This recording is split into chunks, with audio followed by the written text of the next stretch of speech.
All right, great. I see some people joining us at Facebook, and I think we should be live on YouTube as well now. People in the live chat, please let us know how the audio is. Jesus was Horus. Okay, I see people. Vikram is joining. Jonathan is joining.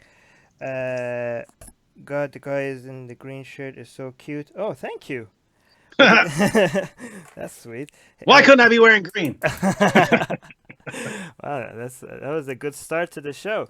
Guys, can anybody tell us how the audio is? Can you hear us both? Everything good? Audio levels okay? Actually, let me just bring the sound as well.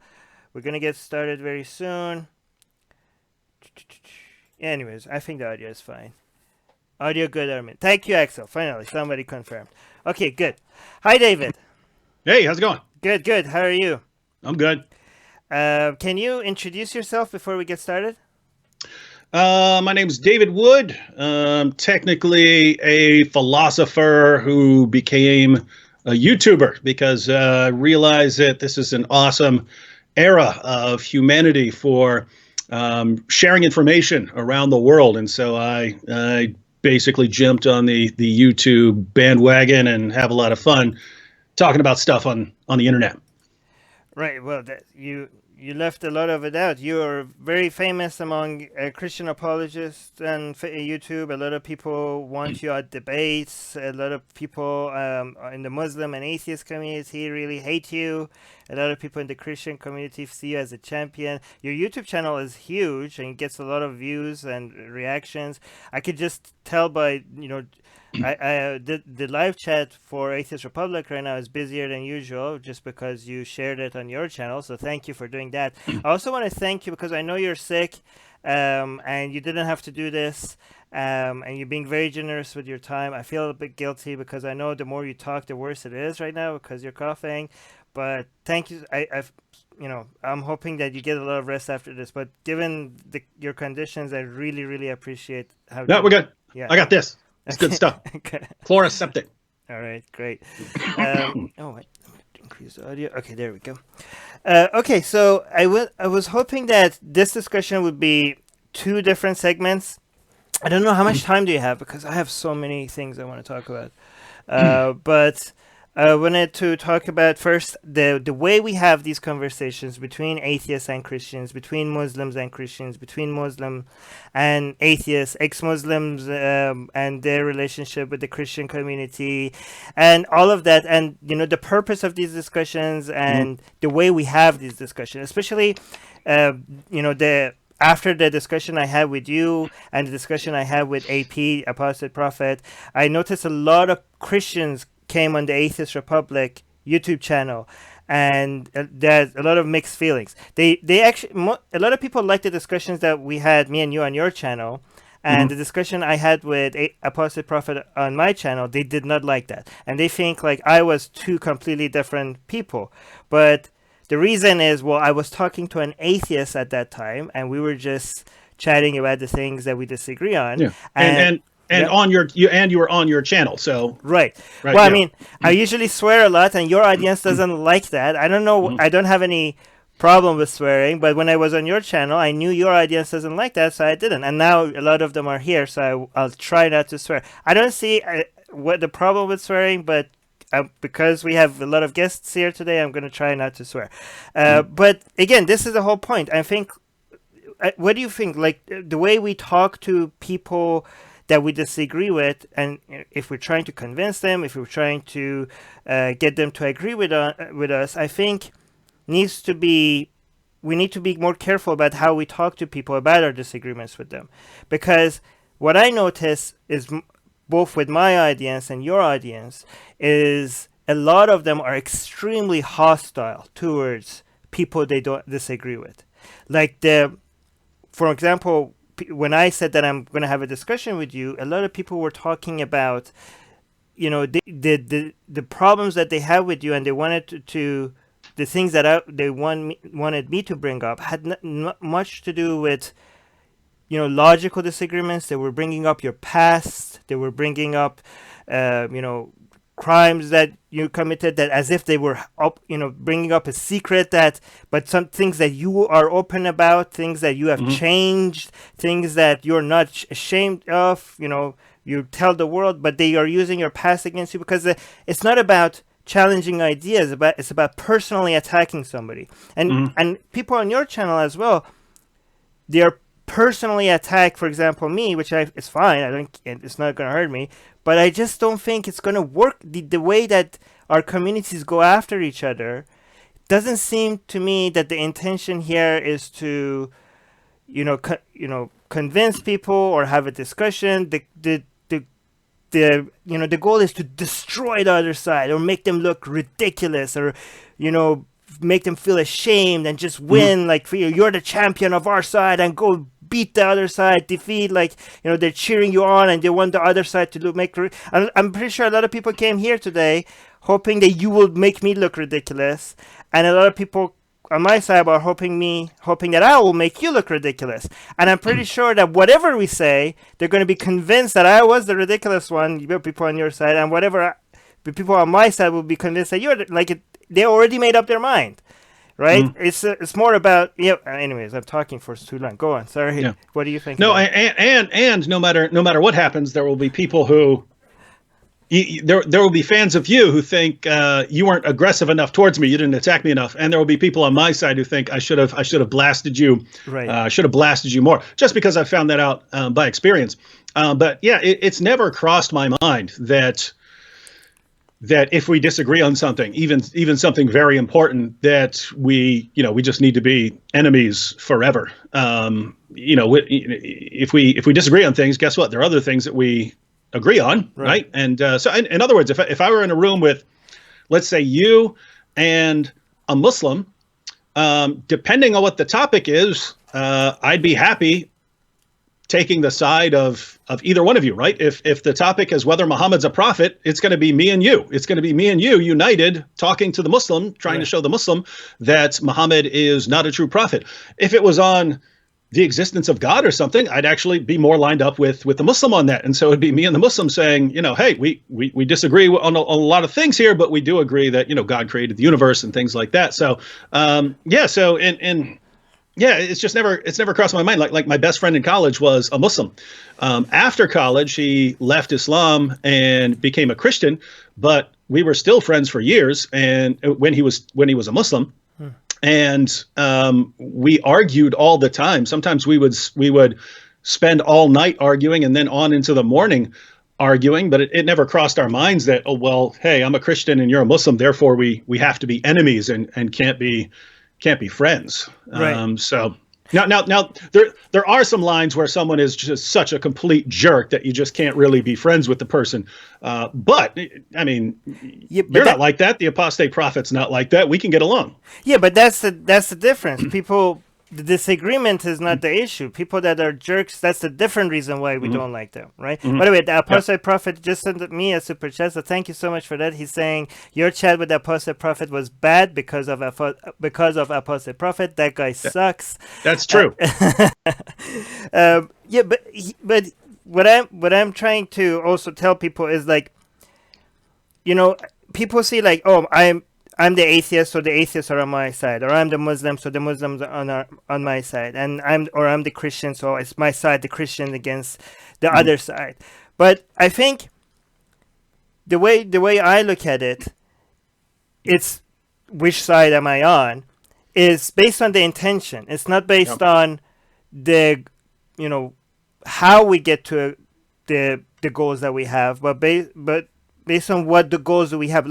Because I think, me as an atheist, if what I want is the well-being of my fellow human beings, right? Now, a Muslim or you might also want that, but maybe you think there's a different way that you could do that. Maybe the best path is through Jesus, or the best path is through Islam, right? And I think none of that works, right? But what I recognize among my Muslim friend and my Christian friend is that their goal is not to be jerk to other fellow human beings. The goal is they want to promote Christianity or Islam because they want the best for their fellow human beings, right? And I think the ones of us that want the best for our fellow human beings are on one side, no matter what we think is the right path, and the other side are the people. Could be atheist, it could be Christian, or it could be Muslim. They just want to win. They want to destroy other people. They want other people to look ridiculous. They want themselves to look good. They want to go to their tribe and signal to the tribe that, look, I've defeated them and you should consider me a hero. Or they want to find a hero to worship and cheer on. And it's not really about making this world a better place for everybody. It's just about winning wars and signaling to your tribe that you are a champion of that tribe. What do you think?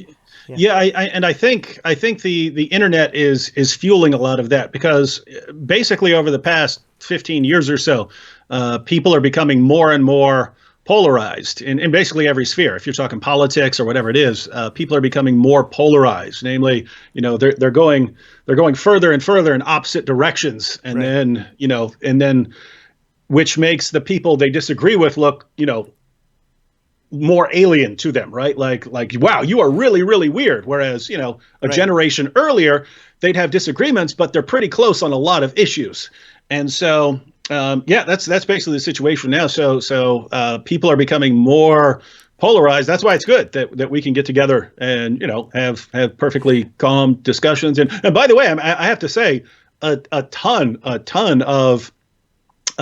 of my subscribers and my fans on YouTube are atheists, right? And you have the atheists that don't want anything to do with me because, David, you're a Christian. I only want to hear from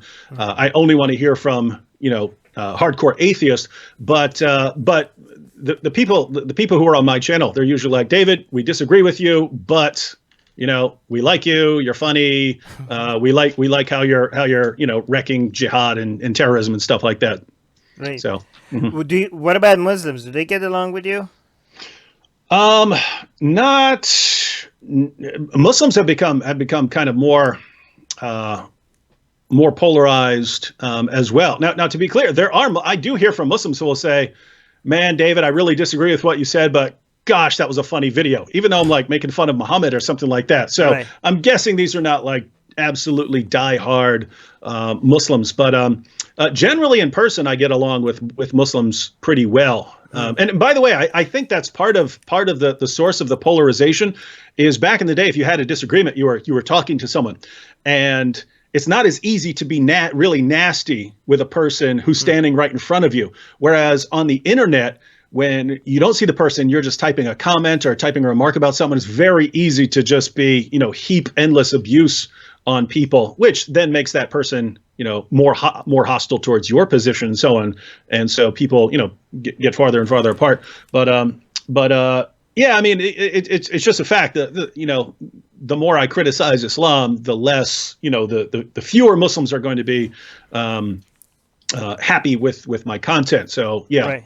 So, you mentioned the internet. I think one problem that we have on the internet is that you can't really show that who your target audience is at all times, because we encourage the methods that you use to go to other people and talk to them and have a discussion with them is different than the way you talk to your own community. And like if a Christian goes and says like, yeah, Jesus is Lord, Jesus is love, and just mentions that 100 times to their own community, people are like, yes, we agree. But if they come to me and say the same thing, like, what is that? Like, you see that, like, when we criticize Christianity, for example, on Atheist Republic, there's a whole bunch of comments like, I love Jesus no matter what you say, Jesus is Lord. And I'm like, okay, what is that supposed to do for us atheists? Like, so you left a comment that says Jesus is Lord, okay? Is that going to convince me? Like, no. So maybe ask us, maybe you could post a question like, why are you guys an atheist? Like something like that. That would start a discussion. So the problem, the parallel to that on my channel is, again, I have the plenty of atheist fans who are like, hey, we like what you're doing, even though we disagree with you on God and Jesus and so on. But you have this sort of atheist trolls who, anytime I'm addressing a point or having a discussion with a Muslim or something like that, they just post, oh, your sky daddy is worse than my sky daddy. My sky daddy is better. And, or, my wizard is better than your wizard or something like that. So they'll post those comments, which it's similar to what you're saying, that, Christians posting comments. It's not changing my mind on anything. It's not convincing me of your position. It's just, just kind of posting a comment stating what you think. Well, exactly, but those are fine if you're saying it to other atheists, all right? I mean, I understand the need for, venting, to your fellow Christians or to your fellow Muslims or to fellow Muslims or to fellow atheists about the things that you find frustrating about the other side. But if you go to the other side, I think then you will say something else, because then if you use the same things that you're saying to the atheists, then you're not really trying to actually change minds or have a discussion. And that's why I think the internet is a problem, because when we post, for example, stuff that is making, talking about Christianity or Islam on Atheist Republic, a lot of that is just for our fellow atheists. It's not for Christians and Muslims. But if we were talking to Christians and Muslims, we would be talking differently, because those, and when, if a Christian says like, how it's ridiculous, how could anybody be an atheist? How could anybody deny that the world is like designed and blah, blah, blah. Yeah, but you could tell that to Christians and vent about it. But again, that's not really effective marketing of Christianity if you're talking to an atheist. So I think what I'm saying is that you should know your audience and know what works. And you have to ask yourself, what is your intentions? Are you just trying to have a discussion just for the sake of venting to the other side and just signaling to them that you're better than them and they're idiots? Or are you actually trying to have a meaningful discussion, right? So again, people are going to think I'm a hypocrite for saying this, because if you go on Atheist Republic, the amount of hostility against Christianity and Islam as a religion is extreme. Well, good, because that's for our atheist community. But I'm just saying, that's not the same thing you would say if you're actually one-on-one talking to a Christian or to a Muslim, right? Do you see that? Yeah, that makes sense. Yeah. And yeah, or the flying spaghetti monster. Like if you go like, oh, you believe in God, I believe in flying spaghetti monster. Yeah, okay, what is that? What is that gonna achieve? That's not gonna. A Christian is not gonna be like, oh, wait, you made a parody. You made a parody god called the flying spaghetti monster. Now I realize that Jesus is fake. I'm an atheist now. No, it doesn't work like that, right? Yeah, like even like on my channel, I'll make videos where I'm making fun of Islam. We'll even do like skit videos where we're really making fun of something, but there's content there, right? At the heart of it, if you at the bottom of the joking, there's content. We're trying to make a point about it, because we're trying to convince people. Whereas there are people on there, on my channel who just say nasty things about Islam or Muslims without actually making any point. Right. So let's go to our disagreements now. Now let's see if we could practice what we're preaching. So when it comes, one thing you really wanted to talk about last time was morality, and another thing, I don't know if this is another thing that a lot of people on my side mentioned that I should bring up, is like resurrection of Jesus and stuff like that, to see what if we could talk about that and our disagreements about whether we could say it's historically accurate or not. Another thing that people mentioned is that there seems to be some people within the ex-Muslim community that are getting close to the Christian community and uniting against Islam, but then there are a lot of other people from the ex-Muslim and atheist community that see that like as ridiculous to go unite with religious people against another ideology. They say like, oh, you're not a true religion, you're not a true atheist if you don't attack all religions, right? Like how could you be uniting with? So these are the three different things. I think Apostate Prophet can sympathize with that, because he gets a lot of that criticism. Like a lot of people go to Apostate Prophet like, oh, you're not a true atheist. Armin is a true atheist because you only attack Islam, and Armin is like a true atheist, attacks all religions, so you should have titled your discussion that it'd be a real atheist versus fake atheist, because he gets the fake ex-Muslim, of course. So it's but if they listen to our discussion with our Apostate Prophet, like that's a classic no true Scotsman fallacy. So I don't like, but they can see that I don't agree with that, but they still repeat that. Anyways, so which one do you want to go first? Morality, resurrection? Wherever you want to go. Okay, so last time we had a discussion, you seem to be yourself very passionate about where morality comes from and how could atheists justify morality and stuff like that. Yeah. Why do you think we have moral atheists? Um, well, it could be a couple of reasons, and uh, basically you could have a couple of positions. One, an atheist can defend uh, basic moral values. The question is whether it's defensible. So, for instance, an atheist can say, hey, I've only got one life, and I want to, have as much happiness in my life as possible, but I can only do that if people are basically being pretty decent to one another. Therefore, I'm going to say that we should all be, we should all treat each other well, and things like that. That I think would be perfectly consistent with atheism. But so, in other words, in order to achieve this certain goal that I want in life, here is a means to that end.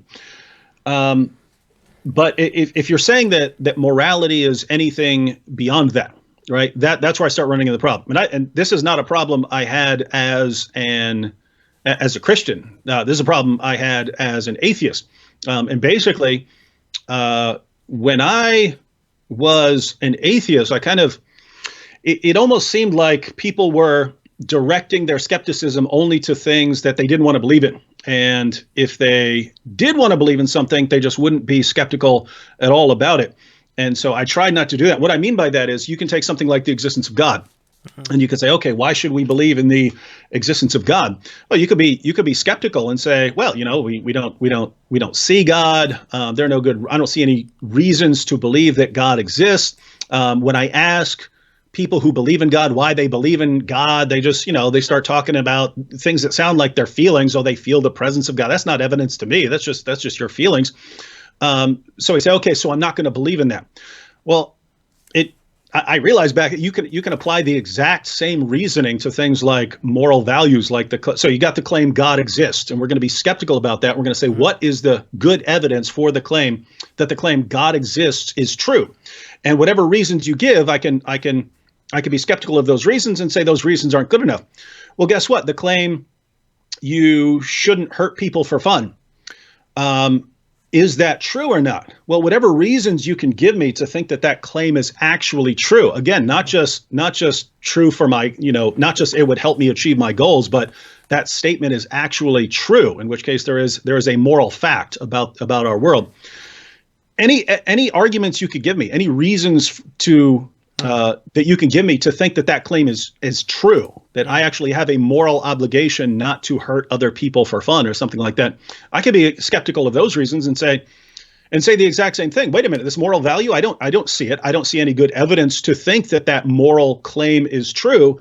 And when I start asking people who believe in that moral claim, why do you believe in that moral claim? They eventually get down to their feelings. Well, I would never hurt someone. I feel that it's wrong. Well, great. This person over here feels that God exists, and he feels God's presence, and you say that's no evidence. Well, this person over here says, I feel like it's wrong to hurt people and stuff. Oh, well, great. Your feelings are not evidence for me. And so it just seems to me that the same reasons you could apply in one area, you can apply to morality, in which case there's just no real reason. It kind of comes down to your preferences. So if you're an atheist and you want to live a certain way, then you live a certain way. But if you didn't want to live in that way, the question is, why should you do it anyway? In other words, like if there was a Christian and the Christian said, I don't feel like being nice to other people or helping other people and stuff. I said, look, I don't care what you feel like doing.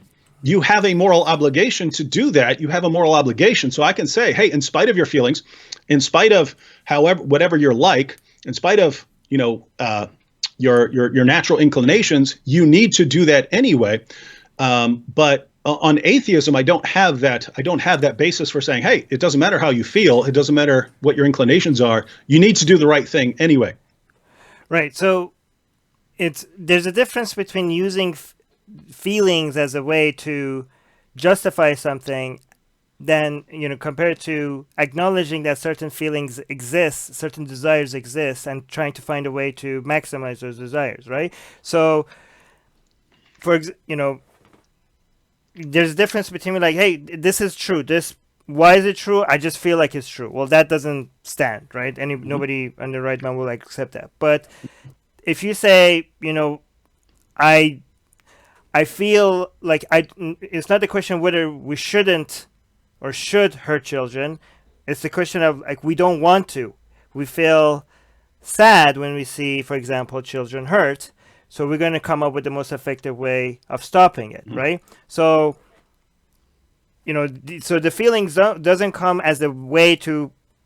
The feeling is already exists. We acknowledge that it exists. It's not used inside the argument. The feeling is there, and we're now just trying to satisfy those desires, those feelings that we have, right? So it's not just that, oh, this is the most logical way for us to. I want people to be decent to me, so I'm going to be decent to other people. Like that just seems like playing a game, right? It's not. It's more than that. It's. I think most of us, most human beings, other than psychopaths, get hurt when they see their fellow human beings in misery, and are happy when they see other people happy, right? This is the natural urge that we have.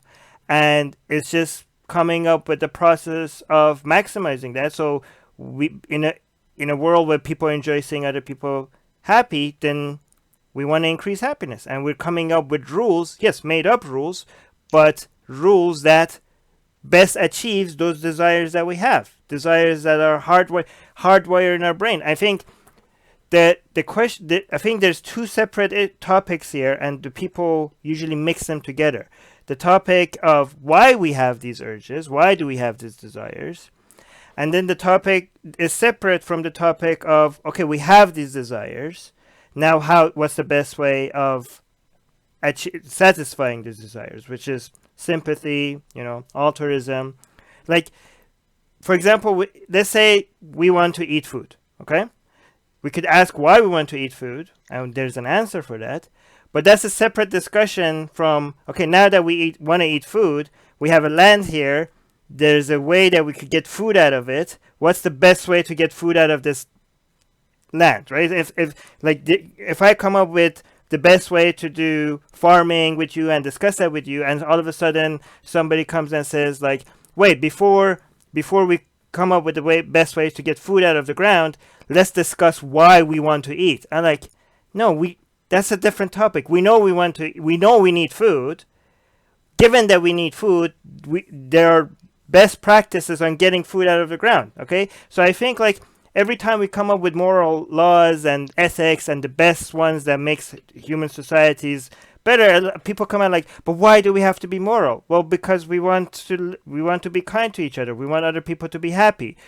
Then they say, why? I'm like, it doesn't matter why. I mean, we have answers for that, but even if we didn't have answers to that, we know that we want that. We know that we want other people to be happy. The questions of morality and ethics is the different question. Is the question, given that we want that, what are the best ways to achieving that? And people have been coming up with different answers to that, but it's getting better and better and better. Part of the reason why I'm against religion is because religion sets those answers in stone, because it's like coming from a divine authority, and you can't keep editing it, right? Non-religious answers to morality is constantly improving. People are coming up with better answers, it's evolving. Religious answers to morality keeps the answers, like, because it's divine, as a divine source and God can't be wrong, it limits your ability to change. Like, the people still change it, come up with different interpretations, reform and radicalism and all of that stuff, but it limits the way for methods for you to keep editing and changing it. And even if you do keep improving it based on interpretation, you're still limited to the text. You're not that flexible enough, given new information, to come up with better answers. And again, this is a lot of something that Christians and Muslims think this is a flaw in the system, because they say, like, oh, it keeps changing. How could you have moral laws that keep changing? I don't see that as a weakness. I see that as a strength, because yes, it's changing. And because it's changing, it's improving. That's the strength of this, of the non-religious methods of coming up with moral answer, not a weakness. Anyways, I talked for too long. Go ahead. Yeah. So a couple things there. Now, notice you pointed out, well, we feel bad when we see a child suffer or something like that. and that we're supposed to do something with those feelings. But again, if someone says, I just feel like I have to, serve God and so on, you would not think that's a good basis for concluding anything about the world or concluding anything about what's true. And so you could be saying basically that in order to achieve these goals, we need to pretend that these moral claims are true, that this moral claim, you shall not, hurt another person for fun or something like that. We have to pretend that these things are true, that these statements are true. Because again, it comes down to the status of this. If you're saying, hey, I feel bad when I see another person suffer or something like that, keep in mind, things weren't always like that, right? If you go back to the Roman gladiator contest and so on, they loved sitting there watching people rip each other apart. They loved watching animals rip human beings apart. One of their favorite spectacles during the first century was to starve a bear for a couple of days, then let the bear attack people. Then the bear will eat the people, and then they would cut the bear open to see the semi-digested parts of human beings fall out of the bear's belly. Most people today would be absolutely horrified at that. The thing is, that was perfectly consistent with human nature. We've just changed. But in what sense can we say, hey, we are more right than they were? As far as I can tell, we've just changed. There's no standard that would say they're more right or we're more right. So basically, the situation is when we talk about the status of a moral claim, it's as far as atheism is concerned, you basically got two sources. You can say we're wired that way. So we're somehow wired in our brains that most people, again, except for like psychopaths or something like this, are generally wired. If they see a child suffering or something like that, they don't like that. They have a bad feeling. But being wired in a certain way is not that doesn't give you objective right or wrong, or it doesn't give you truth about right and wrong. It's just your ancestors that were wired like that tended to survive better. That doesn't mean it's actually right or wrong. So in other words, to give an example, bed bugs reproduce by violent rape. That's how they're wired to do that. It doesn't have anything to do with. Is that true? Oh wow. Yeah, horrible little demonic creatures. I've been bitten by them like 8 times in hotel rooms and stuff. So I've done my research on bed bugs. But yeah, they're evil little demonic things. But they reproduce by violent rape. Oh my God. And so that they're wired to do that. That doesn't have anything. That doesn't make it right just because they're wired to do something. Or lions, a lion that moves into a new pride will kill off all the baby lions to make more room for its own offspring. It's wired to do that, and that helped its ancestors spread their own genetic information. It doesn't have anything to do with it being right. So if we're wired to believe certain things are right, like we should help children or something like that, that in itself doesn't make it right. We could have been wired to do all kinds of things that wouldn't make it right. So you've got that, or you've got society that we're raised to believe certain things are. And notice, if it's something like feeling bad about watching other people suffer, that doesn't just seem to be the way we're wired, because again, you go to other societies, they love watching other people suffer. The Romans, that was, again, their favorite form of entertainment was watching other people suffer. So there, it just seems like we've been raised differently, and we've been raised in a different society. And so, but if it's just society, then gosh, societies are all over the place. We've talked about this before. There are societies where if your sister walks down the street by herself, you have to kill her. And these guys will kill their own sisters, walk right over to the police station, say, hey, I killed my sister. And they will believe they're completely right in what they're doing. Guess what? They feel matter of fact, they feel more strongly that what they did was morally right and necessary than lots of people in the West feel about the things that they believe are right or wrong. And so feelings that are based on, that are the product of the way we're wired or the way, the society we grew up in, are notoriously unreliable. And to say, we're just getting better over time, that assumes a kind of standard that there is, we're getting closer and closer to something out there that would be, the ideal situation. But on atheism, there's nothing like that. There is no standard that we're getting closer to. So the only way out of that sort of being trapped by either your wiring or your society is for something transcendent. Now, God wouldn't be the only source of that. You could have, Plato's The Good or something like that, but you need something more than is available on, sort of atheism in the sense of naturalism, that the natural world is all that exists. And so basically the way to be consistent there would be to say, okay, I'm an atheist, so I don't believe there's any real right or wrong. But again, we still have to get along in this world. And so we need to really act like there is right and wrong. Even though I don't believe in it, we are still going to advocate these moral values as important to society, but they don't have any real status beyond helping us get along. Yeah. So when it comes to, the example that you give to the feelings and then getting morality out of it and then feelings getting God out of it, let me actually make that comparison a little bit more consistent, because acknowledging that those feelings exist is not, those feelings themselves are not the moral rules and codes that we come up with. The feelings are just the feelings. So then based on those you come up with moral rules. So it's a more accurate comparison would be if somebody says, I feel like I need to worship God, okay, and therefore there is a God. That comparison, if somebody said that to me, I wouldn't deny the existence of the feelings. Okay, I would deny the existence of a God, and I would say your God does not, it's not a logical conclusions of those feelings, but I wouldn't deny I acknowledge those feelings exist. The feelings that somebody wants to worship God, those feelings are real. The God is not real, but the feelings are real, right? The God is made up. So that is basically very consistent to what I'm saying with morality. When what I'm saying is that we have the desire to see other people happy, okay? We have this desire. I think both of you and me acknowledge that those feelings exist. That by itself doesn't conclude the existence of anything, but we acknowledge that these feelings, most people have these feelings. Most people want to see their fellow human being happy. If you just, even without somebody being raised up in a family or anywhere, just take a child and show them a video of someone being tortured.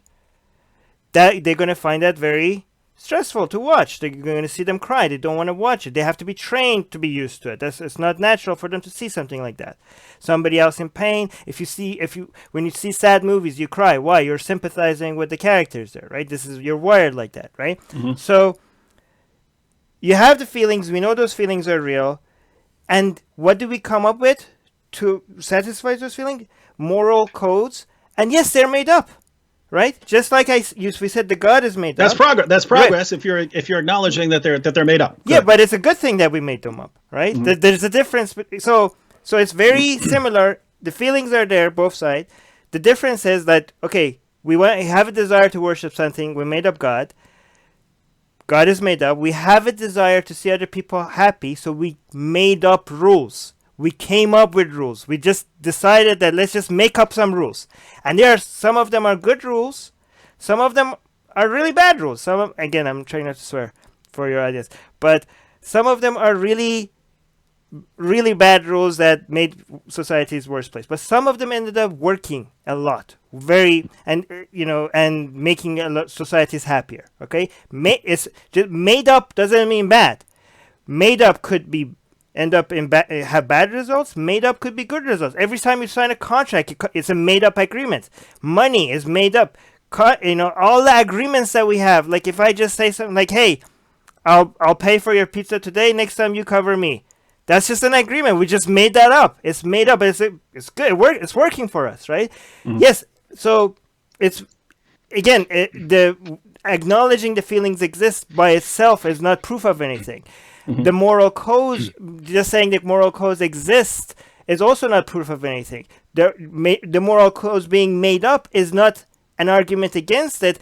The way we say these moral codes are working is by testing them and by observing, by looking at history, looking at society. Like, these made up codes did not work. These made up codes made societies better.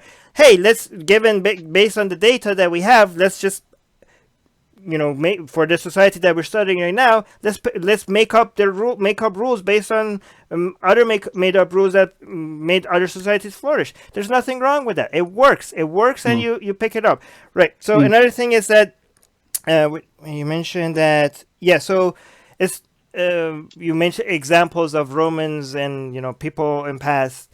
watching people being tortured for entertainment.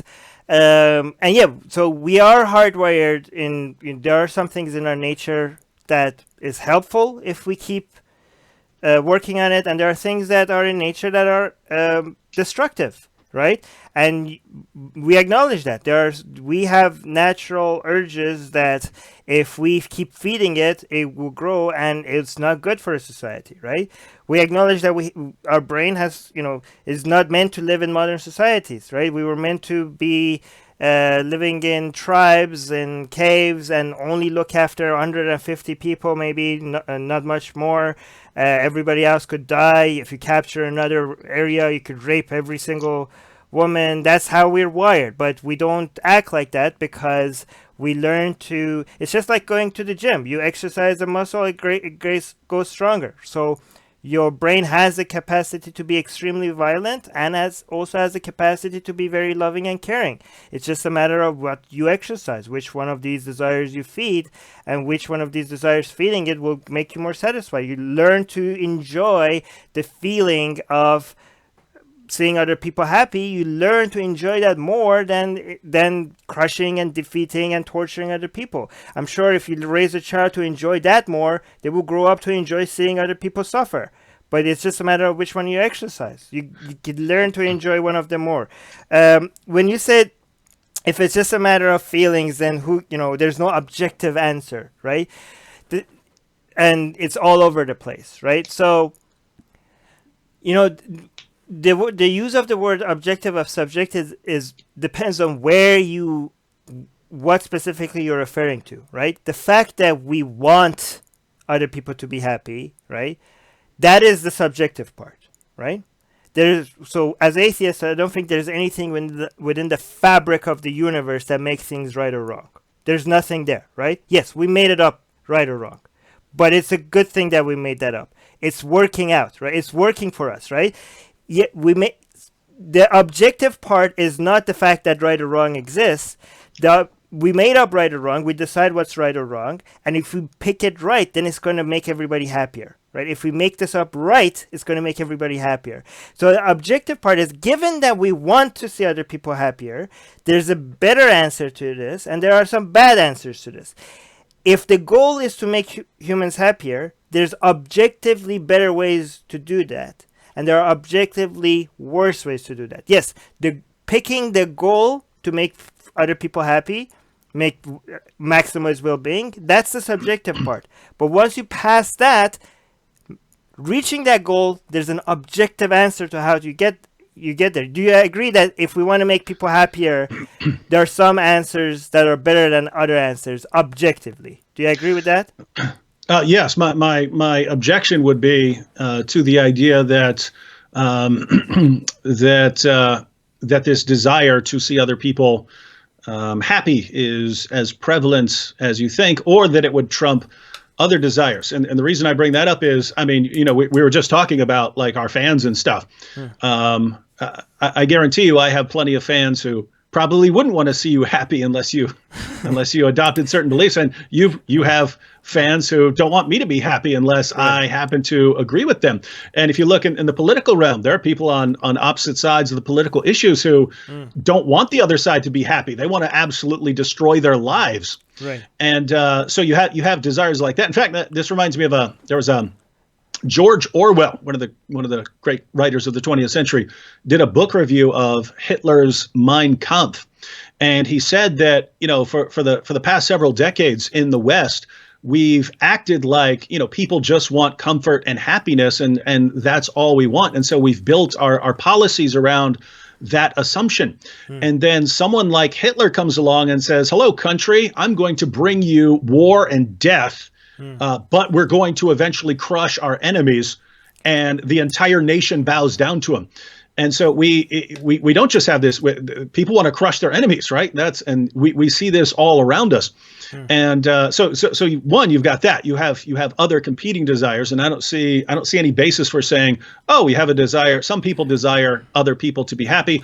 Lots of people desire to crush their enemies. Which one is the true or correct feeling? Well, no, they're not true or false. They're just desires that we have. So that's one issue. The other issue is, you could defend some very different systems of ethics, even granting that we all want happiness, right? So someone in Pakistan, in a village in Pakistan, can reason and say, you know what, we all want happiness and so on, but in order to achieve this happiness, we really need strong family values. We need to all be on the same page. We need a strong sense of family honor. We just can't tolerate people going off and doing it. It's going to lead to too much division. It's going to lead to dishonor and humiliation. And so we just can't do that. And so, yep, it's pretty bad, but when people get out of line in their family, the family has to take care of that. The family has to do that, and that's for the greater good of society and overall human flourishing, to protect the family. And we would obviously be horrified by that, but I don't think there's any compelling argument you could give them to say, oh no, what would actually lead to more human happiness is if you didn't do those things, and if you drop that sense of that sense of family honor that you think is so significant that you would have to kill your own family members over. You need to drop that. They would just look at that and say, well, gosh, you just aren't as concerned with achieving this happiness as we are. And so anyway, the point is, one, it's human happiness. Again, I look around, I see people at each other's throats wanting to annihilate and destroy each other everywhere I go. So if you're going to say, hey, this is the basis for my moral system, well, people have a lot of stronger desires in many instances than that desire. But two, even if you granted that and pretended that we all wanted it, most of us want, I think. Lots of it. Yeah, and so, but even then. So the kind of third problem I would see with that is you take someone who could come up and say, I don't have that desire for the happiness of other people. I don't really care, right? I'm not responsible for whether you're happy or not. So I'm going to do my own thing. I'm going to do whatever I want. And maybe that lines up. Maybe I'm just going to work hard and get a good living for my family and stuff because that's what I care about. And I don't really care about anyone else.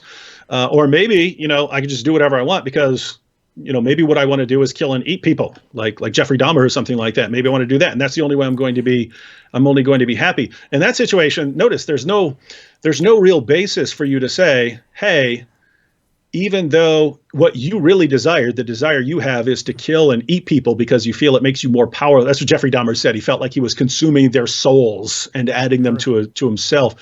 Even though you feel like that's what you want to do, you shouldn't do it.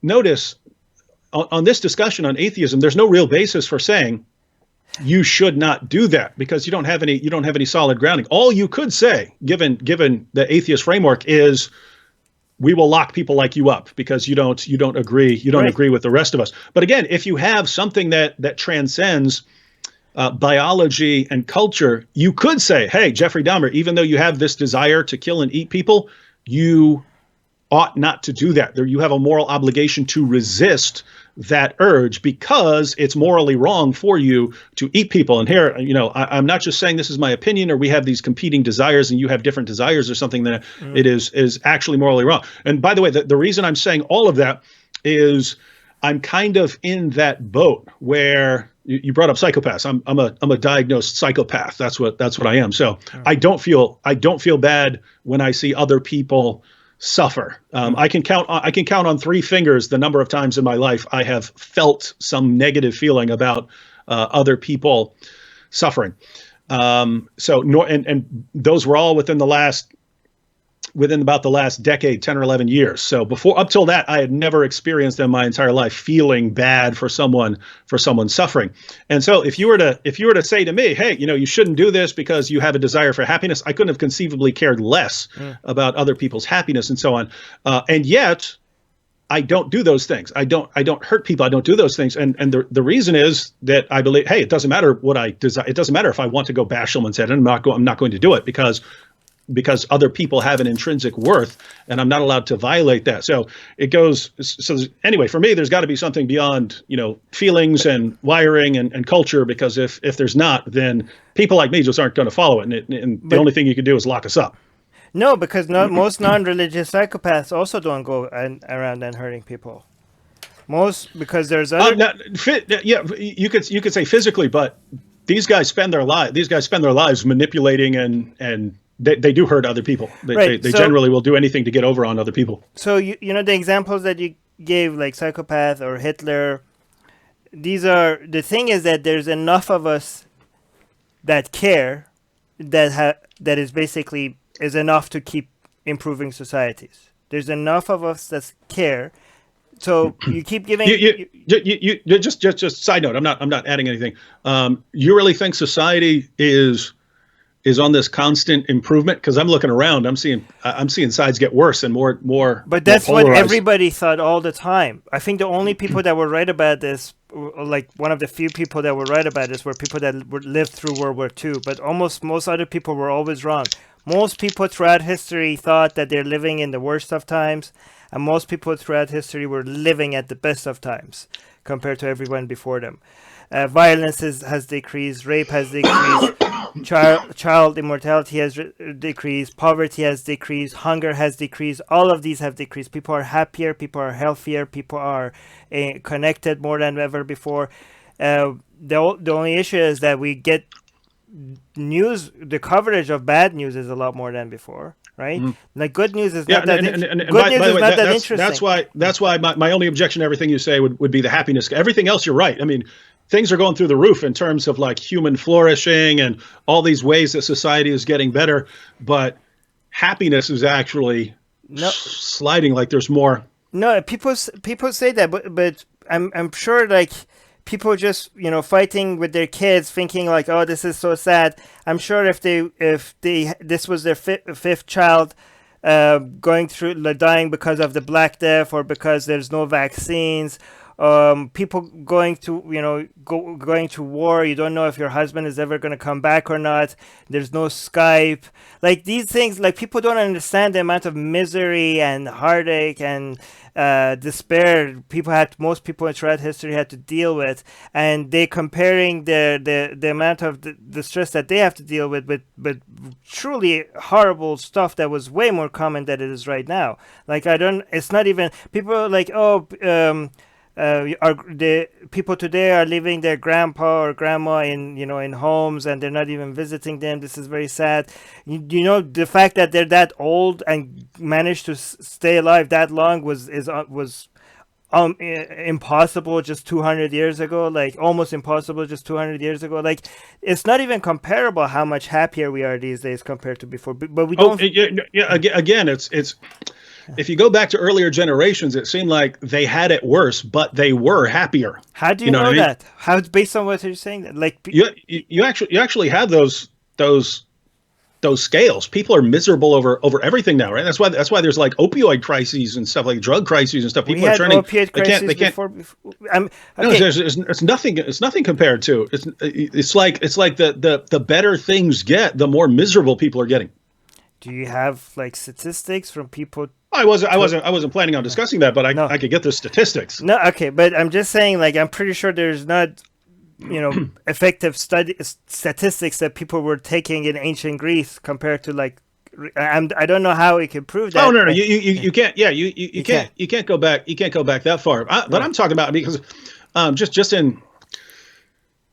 just if you read about people's lives, even the past couple of centuries and stuff, I mean, people are going through horrible wars and everything like that, and they seem to be pretty cheerful. I lose my pen and I go ballistic. I mean, like I can't find my pen. Where the heck is my pen? For anybody, like we're not going to be able to go into details to see how better societies are, but for anybody that's interested to see actually if people are better off today than before, this is a book I suggest, Steven Pinker, Enlightenment Now. But we're going to disagree on that. And right now, I don't think any of us could actually prove our point because we don't. But I think that whatever sadness we're dealing with, me knowing that I'm probably not going to lose my wife through child labor. Whatever bills I have to deal with, whatever I take all of the struggles that I have to deal with today. the comfort of knowing that my wife is probably going to survive child labor is really good. Like, I wouldn't give that up for any of the anything else, right? Like, I'll take all the headaches of modern society and keep that, right? Thank you very much. Yeah. So and actually my argument actually depends on that premise. So if given that you don't accept that premise, I don't know how to continue, because I think that this shows that these made up rules are improving. These made up rules are getting better and better. It's not just random. Like, so Hitler just came up with something. Well, Hitler was defeated within one generation. The psychopaths that want to go eat people, they're not going to make it in society, because the people that have decided that we want people to be better off, we have won. Okay, so either get in line or go to prison. If you want to come and be Hitler, well, you're going to get crushed, because the rest of the world is not going to tolerate you, right? So people are like, well, who decides? Well, we decide. Like, it's majority rules. Yeah, I guess that's how it's going to be like. And it's a good thing that it's like that. And it's actually good even for the psychopath. The psychopaths themselves are benefiting from living in a world that most people care for each other. And, the rules are not always going to be perfect. Yet they're going to be changing. But it's also Darwinism of societies. If you look at the data, societies are getting better and better. We have some examples where things went down, like during Hitler, or other examples, Stalin, Genghis Khan. Like, you could find examples, but if you look at it, if you focus on a certain time in history, things went really bad. But overall, things are constantly improving, right? If you zoom out and look at our history, things are improving, and that shows that these made-up rules are constantly being tested, constantly being improved, and constantly, the ones that work are surviving, the ones that are not working are dying, and people and societies are benefiting from it. It's people are like, oh, you're just making up right or wrong. Yeah, we're making up right or wrong, and we're doing a really good job at making it up.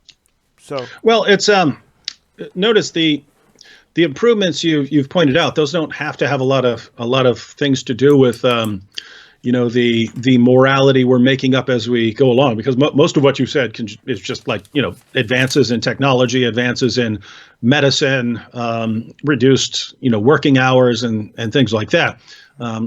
Those are the areas in which things really have gotten better. So the morality hasn't changed tremendously over like the last 2 centuries, but technology has. Well, I think they both have, and actually they're related. First of all, morality has improved. I think that, I'm confused by what you mean by improve. There's no standard here, so it's just different. So there is a standard. Like I mentioned to you, that if the goal is increasing well-being, right, then we could objectively say that these are good ways of maximizing your well-being, and these are bad ways of maximizing well-being. Given that I accept that picking the goal is the subjective part, but once you pick the goal, there's objective ways to achieve that goals, and there are objective ways of moving far away from that goal. Right? I agree. Right. So that's the standard, right? So wait, what was your question? So how are we saying our morality is? Because if you just given the examples that you gave, in today's world. If we heard there's a country that every time they capture, a country with an army, that every time they capture a village, every woman will get raped and the children will be sold for slavery, we would be like, that's not something that everybody, I think, hearing about this, everybody that I know of, and I think everybody that you know of, will be shocked by that, right? But just go back 500 years, and that would be the norm. In fact, people would be shocked if you suggest otherwise. Slavery was the norm. I know slavery is not dead, but it's not the norm anymore, right? A lot of the things shock us today, rightfully so, that didn't used to shock people otherwise. And I think that's just a higher moral standard, right, than compared to people before, right? And a lot of again, reading this book, Steven Pinker, a lot of the technological advancements the major jumps in advancements in technology were by people that actually cared, by people that really their motivations were to make their fellow human beings better, to save them from disease, to save them from hunger. And I think the Christians watching this shouldn't deny this, because many of them were Christian, right? So the motivations were to make people better off. So it is, the technology that we're getting is also comes from a good place. It's not just always. In fact, a lot of these people didn't make much money from what they did. Like, it's not just.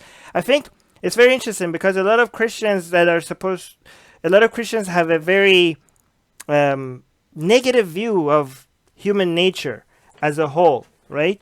And I think, like, I have a lot more hope for us it's hard to justify this hope because of what gets the most attention, right? People being kind to each other, people being good to each other, that's not very interesting. Even if you get more of it, it's not going to get covered. It's the wars, it's the betrayals, it's the scams, it's the cheating, it's the killings, it's the theft. Those make up those get coverage because those are more interesting, and that's sad, because this is why everybody thinks everything is going to a crappy place. Again, I'm trying not to swear, but if we paid more attention and see that things are getting better, then we could actually pay attention to why things are getting better and keep focus. If we actually see why things are getting better, that's very important, because then we could keep replicating them, right? But anyways, go on. Sorry. Oh, and I just like to point out, the situation where we're actually in the world, right? We have some of the greatest comforts and the greatest ease in life, the greatest opportunities of any generation in history, and it's just not enough. You know what I mean? Again, so you take college students. Who has an easier life than college students? But they have to go out and join like Antifa or something like that. They have to be overcoming. They have this constant desire, this constant nagging desire to go after other people, to impose their views on other people. And again, that's how we were starting off this show. That we have to be enemies, according to lots of people, because we have these agreements. So my only position is. A desire for happiness is one desire among many. So without some basis for saying that is the desire, and you've even acknowledged that it's subjective. Identifying that as the criterion would be subjective. Once you do that, then you get other things. But given all the various things that people want in this world, I don't know how many people would actually agree with you, and I don't know how you would convince people to agree with you if they happened to disagree with you. So again, just as I was pointing, because we've talked about the situation with George Orwell reviewing Hitler's Mein Kampf. That was, when people actually came. Some people escaped when they were being taken to the concentration camps and so on. Some people escaped and went and warned their fellow Jews and so on. Hey, this is what they're doing. They were laughed out of town. Right. This isn't Elie Wiesel's night. Right. Someone came back and warned them. Said, "Hey, I was there. This is what's happening." They made fun of him. They said, "There's no way." Right. Germans are the most enlightened people in the world. They're the ones producing all the scientists. They're the ones producing all the operas and so on in the arts. They're the ones. These are the super enlightened people. There's no way that within a couple of years these people would start rounding people up and passing them off into ovens. And so if something like that could happen that quickly, and there's not enough people to stand up and say, wait a minute, this is going to interfere with our happiness, and so we really need to stand against this. Yes, other people in other parts of the world did, but the fact that you took what to that right then was supposedly the most enlightened nation in the world, and within a couple of years turned it into a mass murder machine, that leads me to think that pinning your hopes on this desire for happiness, I can't have complete confidence in it. Right, but okay. So I'll just respond to that, but then let's go to. Are we okay with time? Because then we could go to resurrection. Okay? Oh yeah. And again, I know you're gonna have a lot more detailed information on that, but so when it comes to Antifa, right? Yeah. Okay. So people are joining Antifa, but the fact that a lot of them are making it past age 5 is pretty it's pretty great. I'm sure the mother.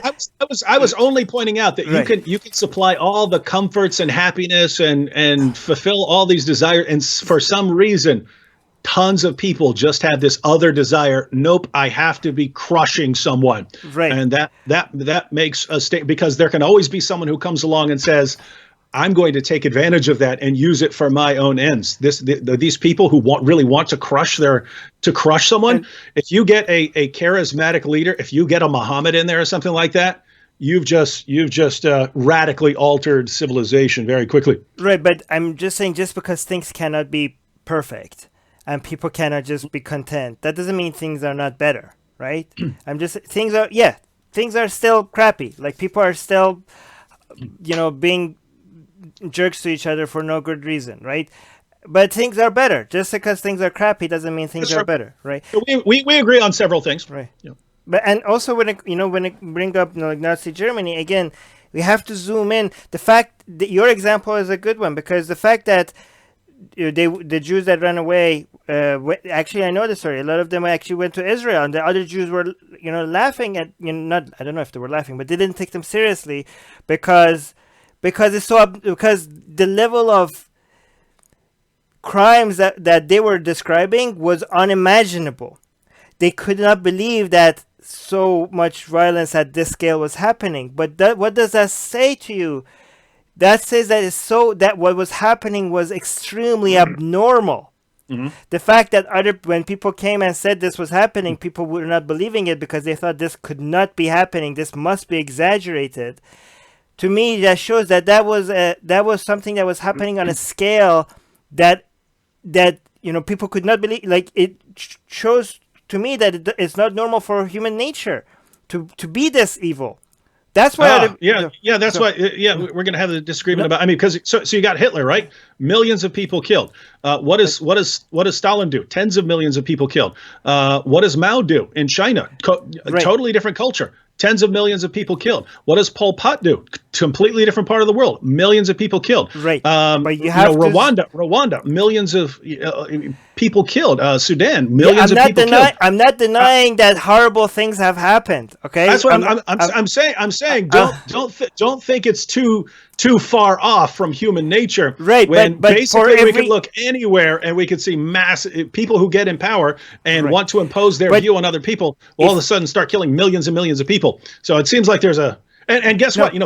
Stalin doesn't do all that himself. He has to convince a generation to do it for him. I understand that, but I'm just saying, for every example you give, I could come up with many. Like, I could find you a list of many things that happened that saved 10 times more people, right? Like the people that decided to fight against AIDS, they probably saved more people than Hitler killed. The people that the people that brought us better ways to clean water, they probably saved more people than Stalin and Mao killed combined. The people that discovered vaccines, they probably saved more people than all of these people combined. But we don't list them because they're not as interesting as people that are evil. Evil people, like, I could come up with examples like that as well. But the examples that you give are the reason why they capture our imagination is because they're so rare in history. Like, you came up with a list. That's what I'm saying. I don't think they're rare. What they are, and what you have in the 20th century is the technology allowed people to do things on a grander scale. But notice what you have in Europe: millions of people killed. When you go to Asia, millions of people killed. You go to Africa, millions of people killed. The only point of all that, this wasn't comparison or comparing it to medical advances or something like that. The only point there was, I mean, if people in every part of the world can be convinced because some leader comes along to kill millions of their fellow human beings, and to do so for a reason that, hey, this is what we need to do for our future happiness. We need to get rid of all these other people that are standing in the way of the advancement of our society. Notice that their goal is human happiness. Yes, it's not happening. Yes, it's not happening. Like, with technology, these acts are becoming more rare, right? So keep in mind this was recent. What you have historically are massive bloodbaths. Then everyone gets very sick of fighting, and then so you have lull, and then eventually epic bloodbaths again. But the distance between them is a lot more than before. Like what I can tell you, like for the examples that people give, like is Mao, Hitler, Stalin, Genghis Khan. But think about it, Genghis Khan killed more people than Hitler with less technology, right? Mm-hmm. So we have more technology, but they're less. So notice that there's a reason for that, right? So after World War II, once you started having nuclear capabilities, then there was a tendency of people to be scared. We don't want to provoke the Russians. The Russians don't want to provoke us, because if we get into a war between us, now it's not just us crushing you, right. It's the annihilation of all of us. So there was the nuclear deterrent, and not only that, but a ton of the world was allied with Russia. A ton of the world was allied with the U.S. Right. And so you had that as a deterrent. But that's not human nature changing or values changing, and so that's people being terrified of complete wipeout. If that hadn't happened, I have no reason to think, given the trajectory of millions of people being killed left and right, that would have just suddenly, now let's not kill anyone. I think the best way to examine this, and then after this, let's move on, is not to come, like these examples is not going to really give us, my examples or your examples, it's not really going to give us an objective way of looking at whether things are improving or not. And that's why I think we can't zoom into these examples, because every time you zoom into an example, you get a perspective that it might not reflect the bigger picture. To see if how things are changing, you need to zoom out. You need to zoom out and look at the trends in history as a whole. And again, that's why I keep promoting this book by Steven Pinker. His other book is good too, The Better Angels of Our Nature. Is that what it's called? Yeah. But I only read this one, The Enlightenment Now. Anyways, do you want to add anything to that? Because I don't want to get the last word before. No. So basically, we would agree that given an emphasis on human happiness as the greatest good, you could get somewhere with that. But there are people who have other desires and so on. So, right. In the absence of some compelling reason for them to do the right thing, then you're gonna have some problems. So that's basically where we're at as far as. So the challenge for us is to create a society that comes up with rules that even they have to fall in line, and it's actually better for them as well, right? So that's what I think. Like, yeah, I understand that we will never be able to convince them to be good to each other just because it feels good. They don't feel good, but we could make up a society. The people that do care about the well-being of other people could create societies where if you follow the rules, you will have a happy life. And even as a psychopath, following the rules, other people wouldn't suffer from you, and you would also remain happy just following the rules. Like even if you just being good to other people just for your own self-interest, that's fine. We came up with the rules. The people that care about their fellow human beings come up with the rules that you will fall in line. By the way, psychopaths are not. They're a minority, so we win. It doesn't matter. We win over you guys. So it's majority rules, and it's a good thing. It's a good thing, not for the sake of the psychopath as well, that the majority wins here, or else we'd be wiped out as a species if we weren't majority caring for each other. We're social animals. Social animals care for each other. Again, this is not a judgment call on psychopath. Okay, I'm not trying to be. You should make a judgment call on psychopaths. No, because I don't. I mean, if you're a psychopath, it's not like you decided how your brain. That's true. Right. Mm-hmm. I'm not going to be mean to you because you're a psychopath. It's not like somebody decided to be a psychopath. So I think we should care for the well-being of our fellow human beings, including the ones that don't care back, right? Because they didn't choose to be wired like that. Anyways, with regards to resurrection of Jesus, it's very interesting because when I talk to Muslims, there's no specific story about Muhammad's life that makes them like, look, this is it. This is everything here. Actually, no, maybe the Quran itself, how beautiful and how miraculous the Quran is. That's the main, the emphasis. Other than the standard arguments for the existence of God, like, oh, look at how the world is so, organized and everything works, and look at your eye, and where's the morality come from if there's no God? There are some specific focuses on arguments for the existence of God that you only hear from Christian, and one that you only hear from Muslims. So the one that you hear from Muslims is like, just read the Quran. There's no way you could read the Quran and not think this is from God. The Quran itself is a miracle. So that's one proof of God that Muslims offer that other people don't offer. But the one that Christians mention all the time is the resurrection of Jesus. So this is, that proof that all of this God is real, right? Which is very, very strange to me as an argument for Jesus, because we're talking about something that happened, allegedly 2,000 years ago. We're relying on eyewitness. Allegedly, we're relying on eyewitness testimony, which is one of the worst ways of, figuring out if something actually happened or not. And to put all their eggs in that basket for a lot of Christians, it's just, it's just such. I find, again, this is not an insult. I know a lot of people. I just find it one of the weakest ways of trying to prove a point. Is that the major point? Does your belief in God mostly relies on the resurrection story being real, or is it other things? No, my belief in God would not rest on that. In other words, if it turned out, if someone found Jesus' body tomorrow or something like that, and Christianity was falsified, I would still believe in God for other reasons. Okay. But so in other words, you can have all kinds of arguments for the existence of God.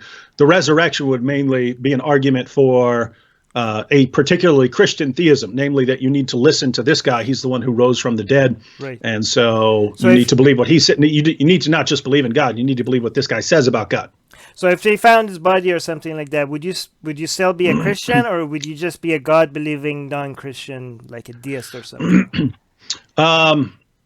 Yeah, it would be a question of can you, whether there's a way to reinterpret that in the light of Christianity. But I would assume that's going to be some sort of falsification of Christianity. So yeah, I would be some sort of theist, apart from that. But not a Christian, right? Yeah, if Jesus didn't rise from the dead, yeah. So what do you think the other parts of the Bible, like for example, Eve being created for Adam's rib, do you think that actually is something that happened, or is that a metaphor for something? I don't really have a strong position on most issues. It's for lots of issues, and there could be theological positions like Calvinism and Arminianism.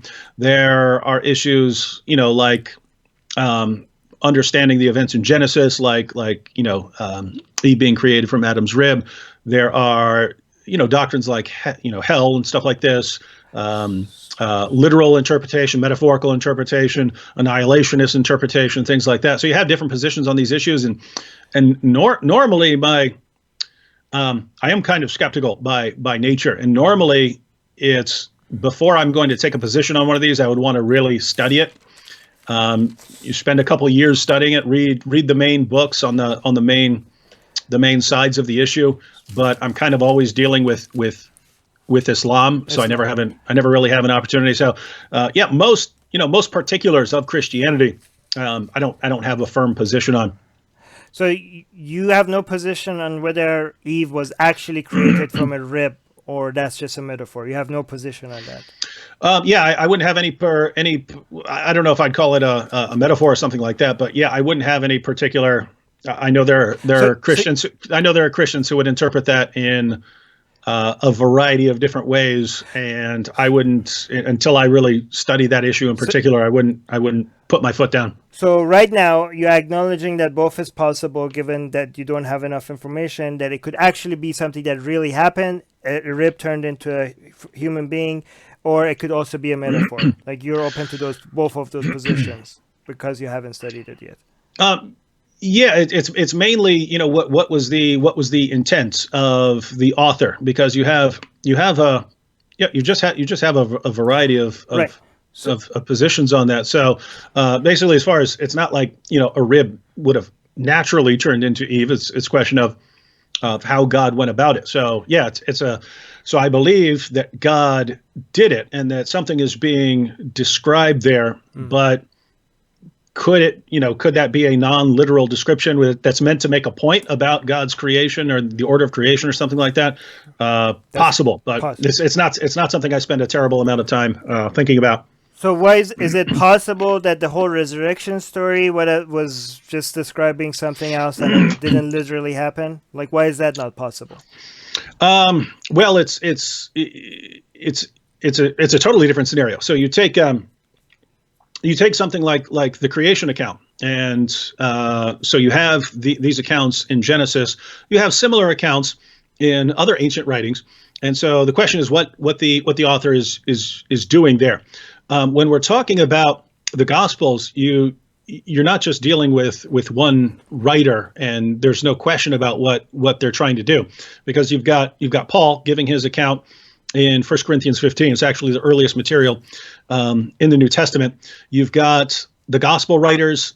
You have not only the first generation of Christian witnesses, you've got the next generation. So you've got the people who came after the disciples, people who knew the disciples, and the message is consistent across the board. And then Paul, when he talks about going up to Jerusalem to ask, to make sure that his gospel lined up with the gospel preached by Jesus' original apostles, the word that he uses there is historeo. So he's going up to get a historical understanding of what they're teaching. But the Gospels are not consistent with each other. They're consistent that Jesus rose from the dead. Yeah, but what day he was crucified? What city did people come see him after he was resurrected? What did he say on the way? It's like they're writing, the four of them act like, if you read them separately, Jesus comes off as a completely different person. I'm pretty sure you heard a lot people bring up these contradictions, and I know you must have answers to them, but do you see from a non-Christian perspective why they look very contradictory to each other? I don't think there are good reasons for thinking that. I think they're kind of superficial, but you're right. There are differences in terms of, like, one gospel will say that, they went to the tomb and there was an angel there. Another would say that there are two angels there. So you can see these differences. But getting the day of crucifixion completely wrong, right? Different. No. You have as far as I'm aware, they line up. The difficulty there is John, but you can read a commentary on that on how to line it up. The issue as far as the differences, when I was reading these, but before I actually started believing them, I was convinced that people got together and made up a story and then put out their story. Jesus is their guy. They believe that Jesus is the Messiah. Jesus dies, and they want to keep the message going, so they make up a story about him rising from the dead. And there's this collusion among them to put out these stories about Jesus' life and so on.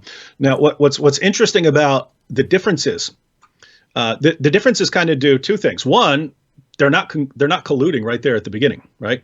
So in other words, if Matthew, Mark, Luke, and John are reporting some different details, and they seem to conflict with each other, this means they're not sitting down there writing them together. So that's one thing.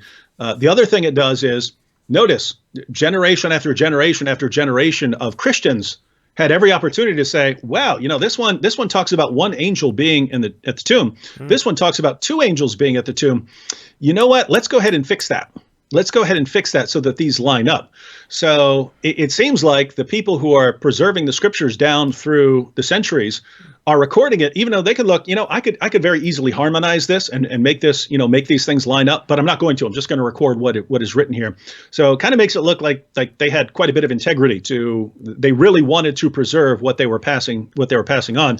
But second, it means that there wasn't collusion. And just to be clear, no one says that. So let's suppose that they were completely contradictory. No one would say that means that the event they're describing didn't happen. So you take something like the Titanic sinking. There were tons of witnesses of the Titanic sinking, and they sat there and asked them, what happened when the Titanic. Some of them said, it broke in half. It broke in half, and then the two parts fell down. Others said, it went down as one solid piece. They were giving different accounts across the board. No one would ever say, well, therefore the Titanic didn't sink. What you'd say is, worst case scenario, someone's getting something wrong here based on the way they were seeing things. So when you're talking about, notice if you're talking about the Gospels, by the way, if you're talking about the Gospels and saying, hey, these things are describing things differently, the material that most historical Jesus scholars would rely on actually predates the Gospels. That's the creed in 1 Corinthians 15, which is much earlier than the Gospel accounts. But still still a couple of years after, like at least 30 years after his alleged death. No. The creed that Paul records in 1 Corinthians 15. What year? How many years was that? But it was still a major gap. Well, I understand they were closer, but there was still a major gap. But no. Just so everyone has the dates in mind. Paul writes 1 Corinthians 20 or so years after the events of the resurrection. But Paul says, he's talking to the church in Corinth, and he had visited them a couple years earlier, and he says, I passed on to you what I also received. So this is a creed that he had already given them a couple years earlier, and he said that this was what he received. And when does he receive this? He receives this from the apostles themselves. So the question is, when Paul met the apostles in Jerusalem, that's when Paul receives this creed. But pretty much everyone across the board, except for some extremely skeptical people, view the creed in 1 Corinthians, which talks about Jesus' death, burial, resurrection, and his appearances to Peter, to James, to all the apostles, and to Paul. Paul would have been added afterwards. He's tacking himself on to this earlier creed. But pretty much everyone dates this to within 5 years of Jesus' crucifixion, most to within 2 or 3 years, and some within months. And I'm not talking about Christian scholars here. I'm talking about atheist scholars, agnostic scholars, and so on. Allegedly, like somebody is saying that somebody else said that, like it's not, people say there's a lot of witnesses, but somebody is alleging that there was a lot of witnesses. It's not like we have all those witnesses telling us that they saw this. Somebody is alleging that there were 500 witnesses. And when you mention this is Paul right, saying that this is what he got from the apostles themselves. Other apostles had visited Corinth, so they know whether this is true or not. And Paul is confirming this creed that was the official creedal stick. So you've got Muslims, right? They've got the Shahada. This is their testimony. This is their testimony of faith. Right. Paul is saying that this is like the Christian. It's not the Shahada, but it's close to that. In that back in the ancient world, if you wanted something to pass on, what is your basic sort of statement of faith? So we don't. In Islam, okay, sorry. Go ahead and finish it. Oh, I was just saying that was the early I understand Christian statement of faith. But this is what the apostles were proclaiming. This is what the apostle Paul is proclaiming. And so you can reject it and say they're wrong about this. But that's the problem I had when I was basically examining this. Is either they're making it up, either they're making this up. So I'm just not going to trust them. Now the problem there is these guys were all willing to go to their horrible bloody deaths. Paul was beheaded. Peter was crucified. So do Muslims. These guys went to yeah. Muslims die for their faith. Yeah. Notice the difference here. And for some reason, atheists have trouble getting this. I got it as soon as I found out about it. Tell me. There are Muslims in the world, plenty of them, willing to die for what they believe. There are Christians today who are willing to die for what they believe.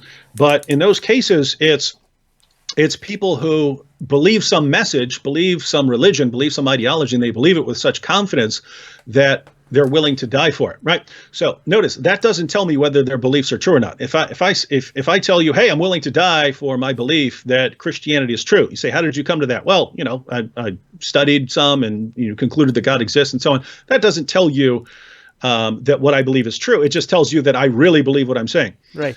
With the apostles are claiming that Jesus had risen from the dead and appeared to them. So they're not believing some ideology. They do believe in an ideology, but the basis for them believing their ideology is their claim that Jesus had appeared to them after rising from the dead. Right. And it's Paul, it's Peter, it's James, it's all the apostles, and it was a group of more than 500 who were all claiming, "Hey, we saw the risen Jesus." So there, if I want to say, okay, what led them to that belief? It's not a message they're hearing from someone else. They're claiming that they've seen something. So that does tell me that they saw something. And by the way, that is the general consensus among scholars, even atheists and agnostics who don't believe in a resurrection, don't believe Jesus actually appeared. They grant that these apostles were actually convinced that Jesus had appeared to them. And they say these guys saw something. We can't say what it is. We don't know. But they saw something. So the nature of that something, like, again, let's go to like Muslims, like where I was born, in Iran, right? Mm-hmm. A lot of the people in the Iran-Iraq war, for example, before going to Iran's army, before going to war with Saddam's army, a Shia army against, actually their army was mostly Shia as well, but their leader was Sunni. Anyways, there was these people thinking that they're on the side of Imam Hussein, which is the holy Imam that Shia Muslims believe in. They swear by it. They say that the night before the attack, they saw Imam Hussein on his white horse. Like, just a lot of them woke up and just saw him on his horse. And to them, that was the signal that a lot of them are going to be martyrs tomorrow. And they were crying and they were so happy that they're going to be martyrs and they're going to die for this. Like, because, I grew up in a country where so many grown men would tell their stories about war and they would cry, grown men crying. And what would they be crying about? That they did not die. They say, my friend was so lucky that he was a martyr. Why didn't I get to be lucky? Why didn't I die? Like, their main goal was to die in war, and they didn't. And them seeing that Imam Hussein on his horse showing up at their night, that was a signal to them that they might be a martyr, just like Imam Hussein was martyr. So we have examples of this, people saying stuff. Like, I don't know what that proves. Do you think that proves that Imam Hussein is real and the Shia Muslims have the true religion? I would have to look into the evidence, but if you had multiple people independently willing to die for their claim that they saw this, then yes, I would have to say, all right, I believe they saw something. And then the question would be, okay, how do I explain this? What did they say? So just to give an example, right? If just so people understand the point here, and I think you got it, because that is an example that actually applies. But basically, for just because some people still have a difficulty spotting the difference between people dying today or people dying for something they actually witnessed. If some people came up to me today, a group of people said, hey, we all believe in aliens. And I said, well, I don't believe in aliens, and aliens don't exist. And they said, no, we really believe. And I said, all right, well, I'm going to start killing you.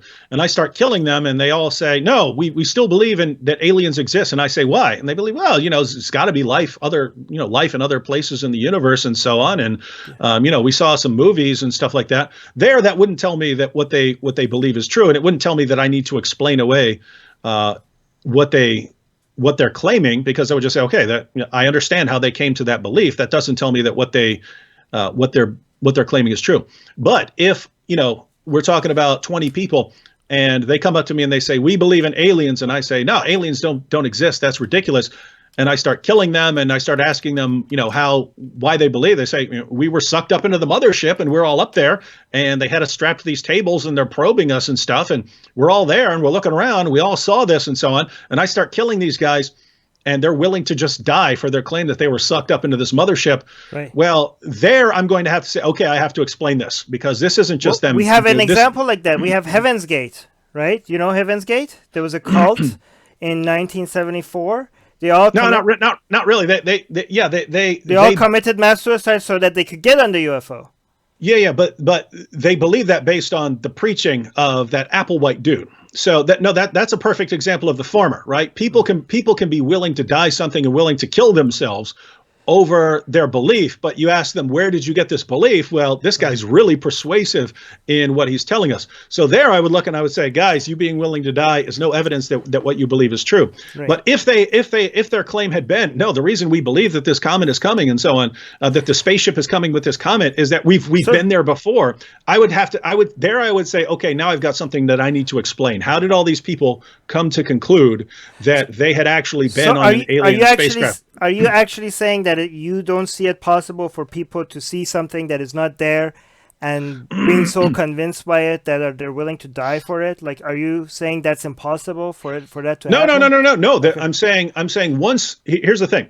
Once you know that someone is willing to die for what they're claiming, the general rule there is that doesn't tell you that what they believe is true. That tells you that they believe what they're saying. Right. Generally, right? Sure. That tells you that they believe what they're saying. So then the question becomes, what are they saying that they actually believe? Is this a message they got from someone else, or is this something that they claim to have actually witnessed? So with the apostles, they claim that they actually witnessed something, that someone had appeared to them.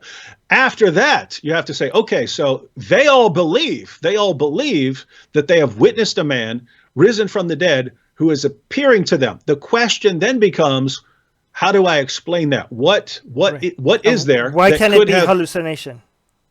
Well, that's one of the that would be one of the suggestions. As far as hallucinations are concerned, if it were one guy, that would be the go-to. That would be the go-to.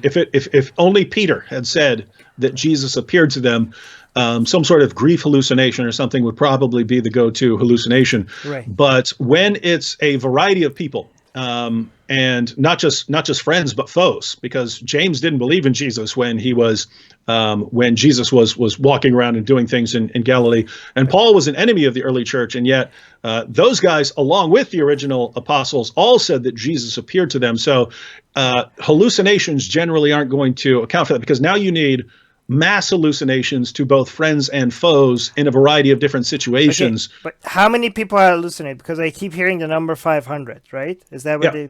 Okay, but where did that number 500 come from? The Apostle Paul.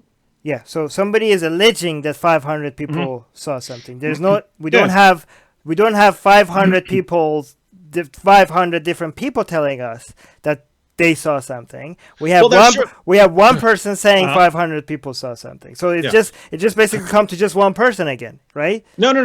Well, you could say you have one person talking about the 500, but you have multiple people talking about the appearances. But one person mentions the 500. However, he's saying it to the Corinthians, right? He's saying it to the Corinthians. He's giving them the creed that was passed on to him.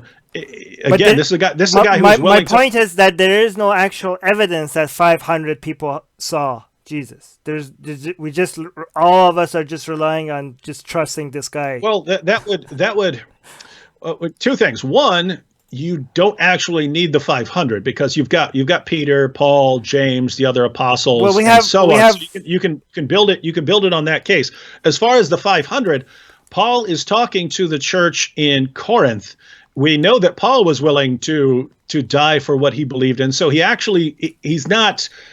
can't be making it up. He has to actually believe what he's saying to them, because that was a guy who was tortured repeatedly. Or maybe he's just repeating his stories that are just circulating. Okay, that's true, but he claims that he got that from the apostles themselves. Right. So the point is either someone is making it up, or somebody doesn't know that they're making it up. They're actually really, really believing it. Okay, here's a scenario that I don't know why this is. Tell me why this can't be the explanation. And again, this is just one of the explanations. Mm-hmm. What if they lost, somebody crucified their leader? This was this was not their plan. He was not supposed to be crucified. They're all upset. They want some. He's desperate for some answer, and his desperation, he sees a hallucination. He has a dream. He thinks it was real. A couple of them you have the same experience, not 500, maybe 3, 4, something like that. Okay, that's not very miraculous. And then they sell the story, and the story gets repeated, and then you have the game of the Chinese Whisperer, or a telephone game, and people keep adding to it, exaggerate. All of a sudden it goes from 4 people saying it to 500 people saying it. The stories are circulating. Now you have another person that is we have people that their minds are wired for hallucinations, right? Now all of a sudden Paul also has a hallucination, so the number goes from 3 to 4, again not 500, but what he's telling to other people is just the stories he's hearing, the stories that are keep getting exaggerated. Like, why can't this be one of the explanations? Is that really, do you think that's unlikely, or do you think what I'm telling you is impossible? I would say extremely, extremely, extremely unlikely given the situation here. But still possible. I mean, if you mean possible in the sense of like, it's possible that I'm hallucinating everything we're talking about right now, and I'm actually in the Matrix, and maybe aliens are all these kinds of things. As long as it doesn't involve a logical contradiction, but it would be possible. But didn't what I say a lot more possible than what you just said? Like, isn't that like some? No, okay, not at all. Why? Why? So, a couple things. Notice if you. Again, the material is extremely early. It goes back to the original apostles, and so if they start, exaggerating, one or two of them hallucinates, and then they start exaggerating, this would have to go back to the original apostles. And so here's the situation: when you have not just one person willing to run out and die for this, when it's a bunch of people, basically the situation is, I think you're overestimating how deluded people can be, because let's suppose you have, let's say 10 people, and let's suppose I think I'm underestimating it. You should come to Iran with me. Actually, no, check this out. Well, no, not these guys. These guys come from a lot of different backgrounds. They seem to be very sober thinkers.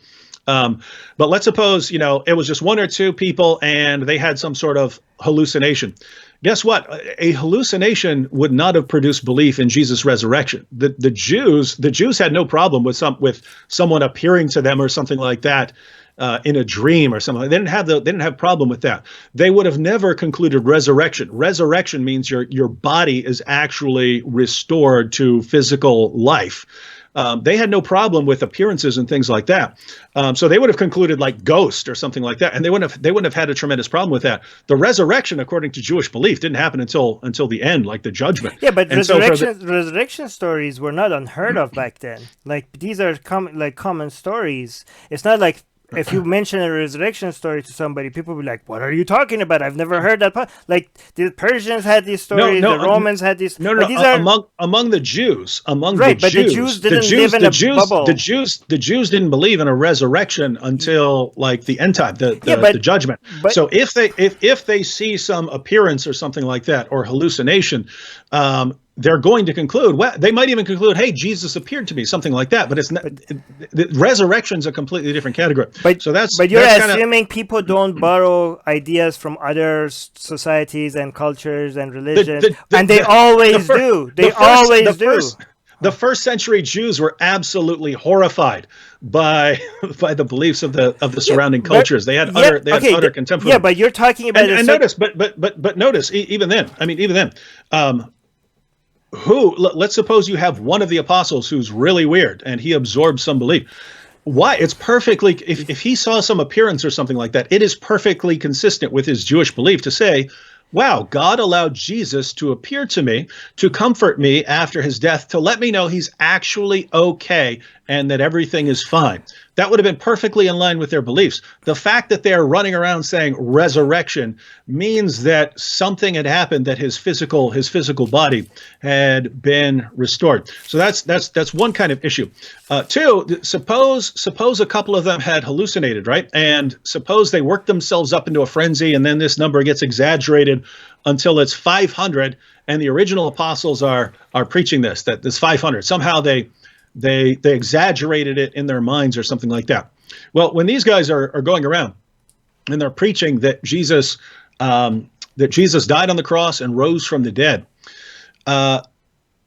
when they're in jail and they're awaiting execution or they're being tortured, they have a lot of time to sit back and think, did I really see that, or did we just exaggerate that, or was that just one or two guys and the rest of us exaggerated that? If it had been one or two people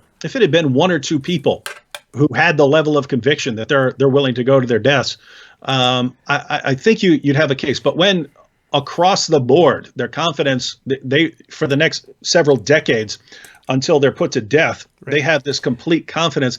It doesn't seem like they're seeing some foggy hallucinations or something like that. The only thing I can see is they actually saw something that made such an impression on them that it forced them to totally revamp their Jewish view of the resurrection and carried through their confidence even to the point of death. So that's the idea. What did they see? It doesn't seem like hallucinations. So it's very interesting because earlier it seemed like I give more credit to people for their kindness and sympathy than you do, and you give credit to people more for their intelligence and not hallucinating and stuff like that, right? So I see people as kinder than they are, and you see them as less gullible as they could, but I mean, but the idea is there are limits, right? You have a mixture of different people, different backgrounds, some for Jesus, some against Jesus, different professions. Paul is a scholar raised in the Roman Empire. You have the other guys; they have different careers, but all of these guys convinced to the point that they're ready to die for it, and most of them went to their horrible bloody deaths. The idea, hey, they just saw a hallucination or something like that. If you're going to say that, I can say, gosh, no, maybe that's just one of many. That's just one of many examples that you could give that doesn't require bending the laws of nature. You know what I'm just saying that you could come up with many different scenarios for what could have happened. But to jump all of a sudden to resurrection seems like to jump to the least plausible explanation from all the other alternatives. Just seems and also the interesting thing is that the way Christians trying to narrow it down to that this being the only explanation relies too much on psychological analysis of people that lived 2,000 years ago, whereas like mental experts don't even do that with people that they haven't met and talked to for hours. And like people, how people just make psychological analysis on somebody talking on TV or somebody that they never met. Even in the live chat, probably there is like people calling you crazy. They probably like, oh, you probably, this is your they have convinced that this is your childhood. This is the reason why you believe in these things. Or they convinced that, they just make pass on psychological analysis on people. They just think that they have figured somebody completely out, even though they've never met them in person. So we think that's ridiculous. And because, even mental health professionals don't do that by just watching somebody on TV or something. They say like, oh, I need to bring this person, talk to them for many days, and then maybe I could pass judgment. But now what we're doing is like, we're making judgment calls on the psychologically analyzing people that we've we've never met. We have no direct information from them, and we're like, oh, there's no way they would act this way in these scenarios. This is the only reason why they would say this. How could we say this about people? Like it's just so strange to me for people to be like, this is the only reason why somebody would behave in a way. And also we're talking about the Jewish people and at that time as if like they're monolith, like they're like, oh, the Jewish people at the time, they would find this horrifying and they would find like ghost stories would be a better explanation or something like this. Well, I mean, I'm pretty sure there were many different people. And here's another scenario. I think it's very likely that a group of people that this guy comes and says he's God or whatever, and they all of a sudden decide to go against society and follow this guy. I'm pretty sure these group of people don't represent what average people are like, whether good or bad, like whether they were wrong or right. I think Christians agree that whoever followed Jesus to the end at that time was not really reflecting how average people behaved at thought, right? Like, or else Jesus would have more followers to the very end. Like to say, just to be like, clear on that point. Just on that point, Jesus followers, the people who signed up with Jesus, they believed in the traditional picture of the Jewish Messiah, the guy who was going to come along, right, and crush their enemies, crush the Romans, and so on. But what I'm saying is that when you say it's unlikely for these people to all of a sudden come up with an explanation that wasn't norm for the people at that time. By the way, it's not that it hinges on that. It's that I'm just saying if you're saying the idea for a Jew of a a solo resurrection of a particular individual that is not part of the general resurrection. That would have been odd. So yeah, but these were odd people already, because these were odd people already, because unlike the people around them, they started following somebody that says that he's the Son of God. Like, they were already different from the people around them. No, tons of Jews were following Messiah figures. Tons of people were saying that Jesus was the Messiah. He would eventually say something that ticked them off, or that, right. Or that, so these are the people that stuck to the very end. Stand by him from the. The point is, they weren't sticking with him to the very end because he said he's God or something like this. They believe that he's the Messiah because he's performing miracles. What I'm just saying is that they were different from other people around them. There's something different about them. No, again, going. I mean, that was his inner circle. That was his inner circle. But I mean, when he enters Jerusalem, there are crowds. There are crowds cheering him on. Yeah, that was earlier.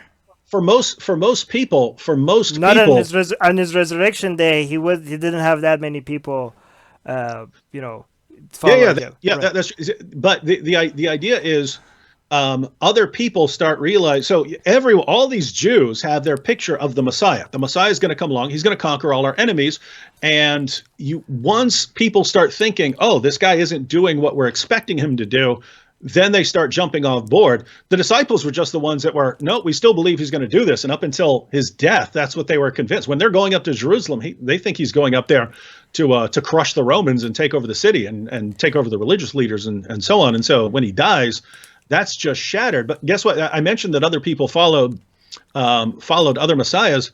When your Messiah died, that was it, right? When your Messiah died, you went and found another. Another Messiah. These guys. No, he rose from the dead. But David, we have so many examples of people all of a sudden going on a different script that was norm at the time. Like, this is how religions evolved. Like, this is how you get Islam all of a sudden, right? This is because there was everybody was saying the same, like singing the same tune. All of a sudden, somebody comes and says, you know what? I'm the prophet of God or something like that. Like, it's just because something was norm and would be odd for somebody to say, that it doesn't mean that it wouldn't happen. This is how religions are born. Just to be clear, you can believe something. You can one person or a small group of people could believe something weird. You're overestimating the importance of the point. The only point there was, if you're saying a hallucination, someone saw something. Just imagine a family member of yours dies or something like this, and then you sort of see that person off in the distance, and you think, oh, that's great. Are you and everyone else around you going to start running out and saying the resurrection has started? This person appeared to me physically. The only point is that I have met people that say stuff like that. I have met people that their mom died and they couldn't accept it, and they're like, "Oh, my mom is not dead."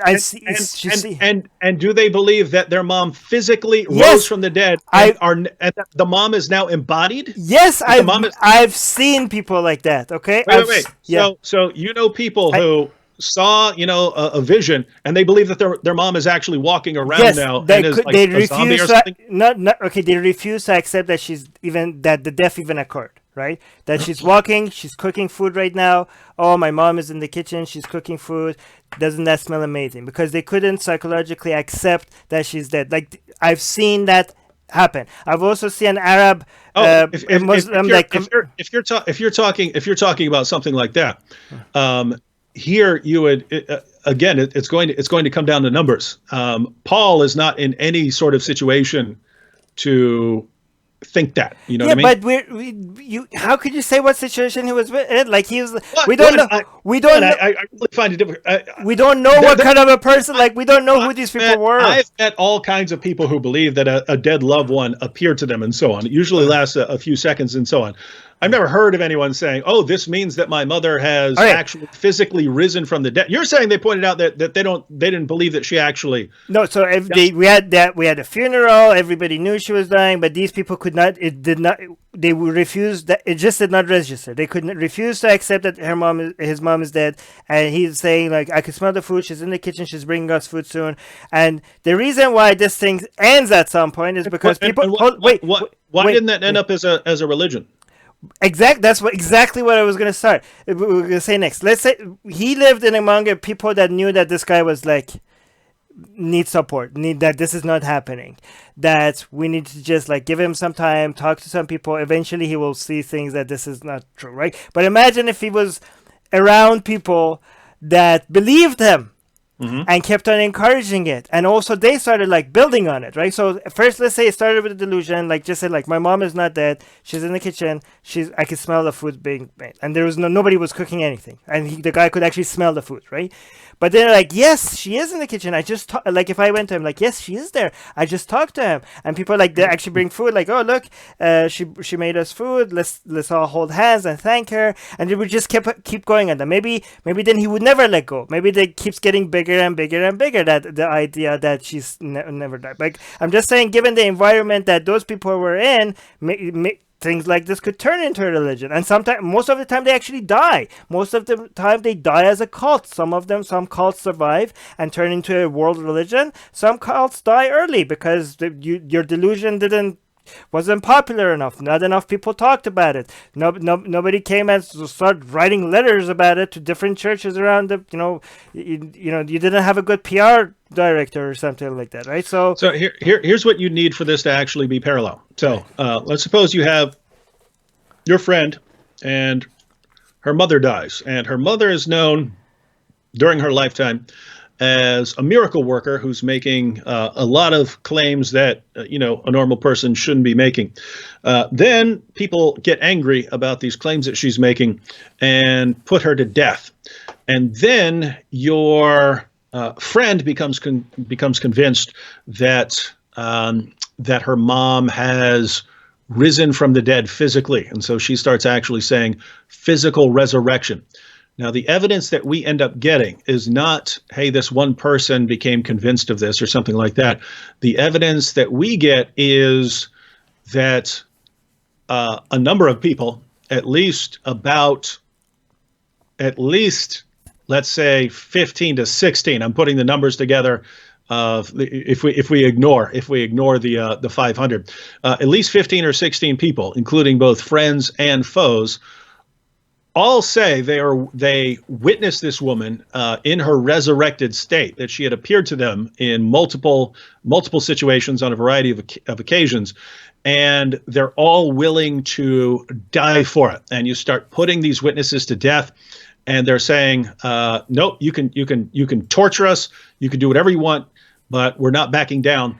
And you go person by person, and not one person ever comes to doubt that.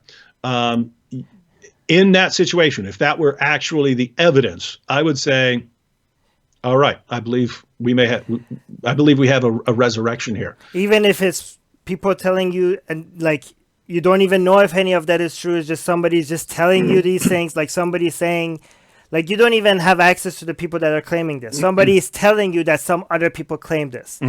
Does that not reduce your trust in it at all?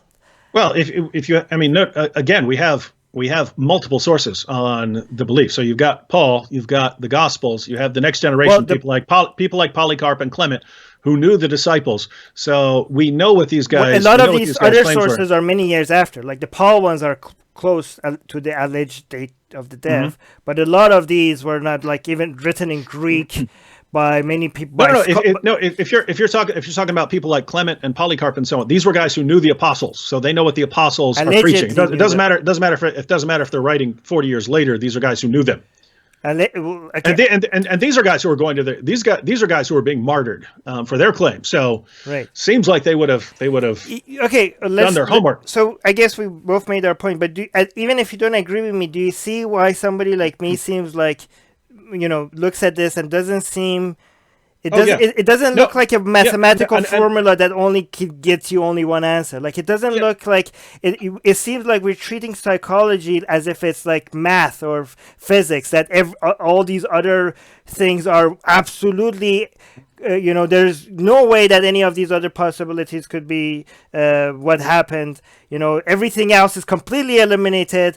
And I did a psychological analysis based on some people telling me something about what some other people said allegedly, and based on a psychological analysis I'm doing on the people 2,000 years ago, every other scenario is completely impossible, and this is the only scenario is that Jesus actually resurrected. Like, do you not see why to somebody that might seem like, I think, like you're really like pushing things to that conclusion rather than actually eliminating all no, other. I'll go and explain the difference a little differently. I think a lot of it will come down to background beliefs, right? Like the other presuppositions we're coming to the table with, right? Right. So obviously, if you're an atheist, right, then you're going to have a massive problem with something like a resurrection. So if you have someone who believes in God and an atheist, and they're examining this evidence, they're going to come to very different conclusions, and they're going to weigh the evidence differently. If you include other background beliefs, like if you believe in God and you believe in miracles, right? You believe that miracles occur.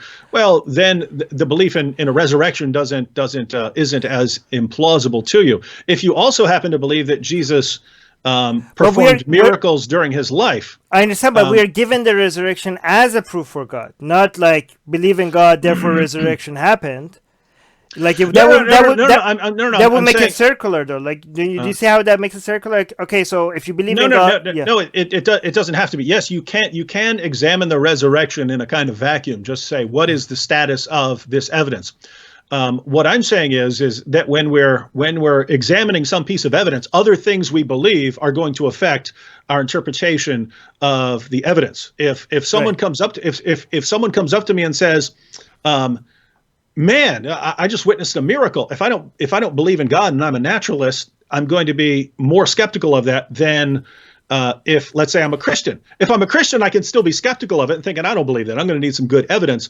But it's within the realm of possibility for a Christian. For an atheist, it's not, unless you change some other beliefs. Right. So you'd be more inclined to think that the person is deluded or something like that. So what I'm saying is, if you're going to this and you have certain background beliefs, like you believe in God, you believe in miracles, you believe that Jesus performed miracles, and here again, scholars across the board generally believe that at least that Jesus was known as a miracle worker. Not the atheists and agnostics wouldn't believe that he actually performed them, but they grant that during his time he was known as a miracle worker. But if you believe that Jesus actually performed miracles, made certain claims about himself, you believe in God, you believe in miracles, then you examine the evidence, then you conclude that he rose from the dead. So here's a question for you. Like, let's say there's a murder scene, and the detective is like, you hired a detective to find the killer, right? Mm-hmm. And you see all the footprints and all the blood stain, and it all goes towards the open window at some, where the killer was supposed to run away from, and then it just, after that, is nothing there, right? And you look out the window, and it's 20 stories up, and anybody going out of it would have died, and there's no dead body at the bottom there. So you look at all the scenarios, and there's no way, the door is locked, there's no other way to get out. So you come up with you come to me, and I'm a Christian, for example, and then you say, and I believe in miracles in this scenario, and you say, my conclusion is that the killer flew out the window. And because I could not find any other explanation for how he got out of here, then the only rational explanation is that the killer could fly. And do you think it would not be justified, even if I do believe in miracles, for me be more thinking like, you keep showing me your work, like you showed me, like, look, I have exhausted all the options, there is no other alternative. Wouldn't it be more logical for me to think there's probably something that we missed? Like, between the two explanations, that there must be a better explanation here. We're just not looking. We don't know what that explanation is. We're probably not looking hard enough. That is more likely than this guy's. Even if I believe in miracles, this guy's explanation is probably less likely that the guy could actually fly. Like, there's, even if we can't come up with alternative explanations. it's more likely that we missed something and there is an explanation. That seems more likely than killers that fly. Don't you agree with that? In that situation, but again, if we're talking about Jesus and what we know about Jesus, and these aren't sort of hazy, foggy beliefs. The general facts about Jesus. This is not hazy. There's nothing hazy about this. The guy is investigating. He's looking at actual blood stains. Like it's not even 2,000 years ago. We're not talking about a detective that is telling you that 500 people witnessed the scene 2,000 years ago, and I've never, I wasn't there, but the 500 people saw it, and you don't even have access to the detective. The detective died 2,000 years ago. We're actually making it even a lot more solid. The detective is now. You're talking to him now. The evidence is right there. You could touch the evidence. You could see the evidence, right? And you're exhausting every single explanation, and there's nothing else. You cannot come up with another scenario. So it's not foggy at all. You're right there. You cannot think of another explanation. Isn't there more likely answer? I can think of all kinds of other explanations. No, but it's my example. In my example, there is no other. The detective cannot come up with another explanation, and you are not coming up with another explanation. Isn't the more likely scenario that you're missing something? That there's probably another explanation other than the guy can fly. That you're just not seeing it yet. Like it's just that you're ignorant of it and you just don't know what the answer is. But whatever you're not seeing, that you're not figuring out the answer is a more likely scenario than the guy being able to fly. Do you know what I mean? So it's here again, I can come up with alternative explanations of the evidence. But if you want to make this an actual parallel, again, make it a parallel where a number of people claim that they witnessed the guy fly, and they're all willing to go to their horrible, bloody deaths. In that situation, if I believe in God and enough people have witnessed it, and enough people are willing to die for their claim, I would probably start thinking, okay, that was a miracle. There's still the issue of. That's not the same though, because you don't have 500 people. In your scenario, you have a few people saying that 500 people saw it, and also a few people that lived 2,000 years ago saying that 500 people saw it. You don't actually have 500 people today that saw. It's not how long ago it was. It's how long it was between the events that supposedly happened and the time that they're put into. Yeah, but I'm just saying that would not be comparable to actually having 500 people today and actually having access to the 500 people without a distance and without secondhand, testimony. You have direct testimony. That would have been preferred. That would have been made it more. Do you agree that would have made it a more solid case? At least, can you agree with that? Like that. What if they're here today? If they were here today and they So okay, so that can we agree that the fact that it happened 2,000 years ago should give us a little bit more? Are you skeptical at all about this? Like, do you think are you certain that Jesus was resurrected, or do you leave room for the possibility that, possibility that it's all made up, or it's hallucination? Is there a room for that in your mind at all? Again, I'm a philosopher, so when you talk about certainty, lots of Christians get mad if a Christian says, "Hey, I'm not certain about this." When philosophers are thinking of like metaphysical certainty, like there is no possibility of being wrong. So you're not certain then in a philosophical. If you're talking about metaphysical, any sort of metaphysical or logical possibility, it's possible that I'm in the matrix right now and that my beliefs are being controlled by powerful computers. So in that sense, there are all kinds of possibilities. So let me break it down. I'm gonna answer your question. As far as sort of reasonable level of certainty, right? So not going to those kinds of things. No, I'm not skeptical anymore about Jesus' resurrection. But it's not just because of that. It's one, I've got certain background beliefs, right? I've got a number of them. And just to be clear, when I first believed in Jesus' resurrection, I was still skeptical about it. But over time, you learn more and more, and things happen. With me in particular. So as far as why I believe in the resurrection now, and I'm not skeptical about it, Or you could say I'm skeptical. I just think the evidence meets any skepticism, any level of skepticism, any reasonable level of skepticism I have. It comes down to, one, I have background beliefs, so I believe in God. Right. I also believe in miracles. I also believe certain things about Jesus, that he had a certain understanding of himself, that he was a miracle worker. So in other words, it's not just some random guy. It's not just some random criminal or something like that. It's a particular guy who was making some amazing claims about himself and was performing miracles. So all of that is kind of the background. But also then, in the sense that when I came to believe in the resurrection, I mean, I was a drooling mental patient in a cell waiting to be sent to my third mental hospital. And I say, hey, I'm gonna believe in this, and God, if you can actually do anything with me, you're welcome to it. Right.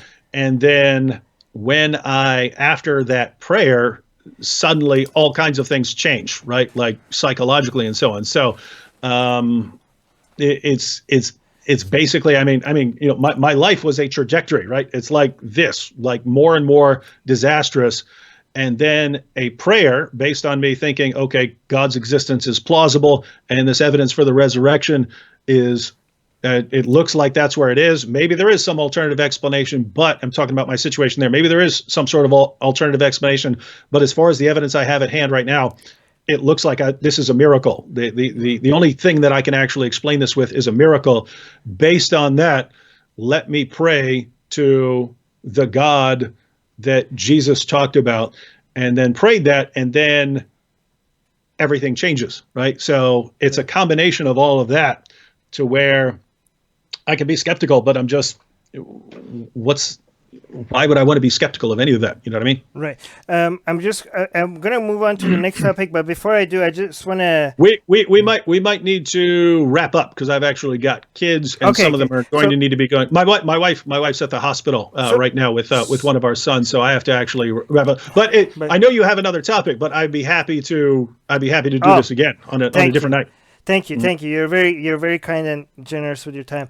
I just want to point to things that what I suspect, what we talked about before going on, actually happened in the live chat. I mean, we keep these conversations very friendly, and we don't have any hostility towards each other. But if you look at the live chat, both on Facebook and on YouTube, a lot of people are extremely hostile towards you, and some people are hostile towards me. Some people think this is again a battle. People are saying David, is destroying me. Another person was saying that you're being owned, apparently.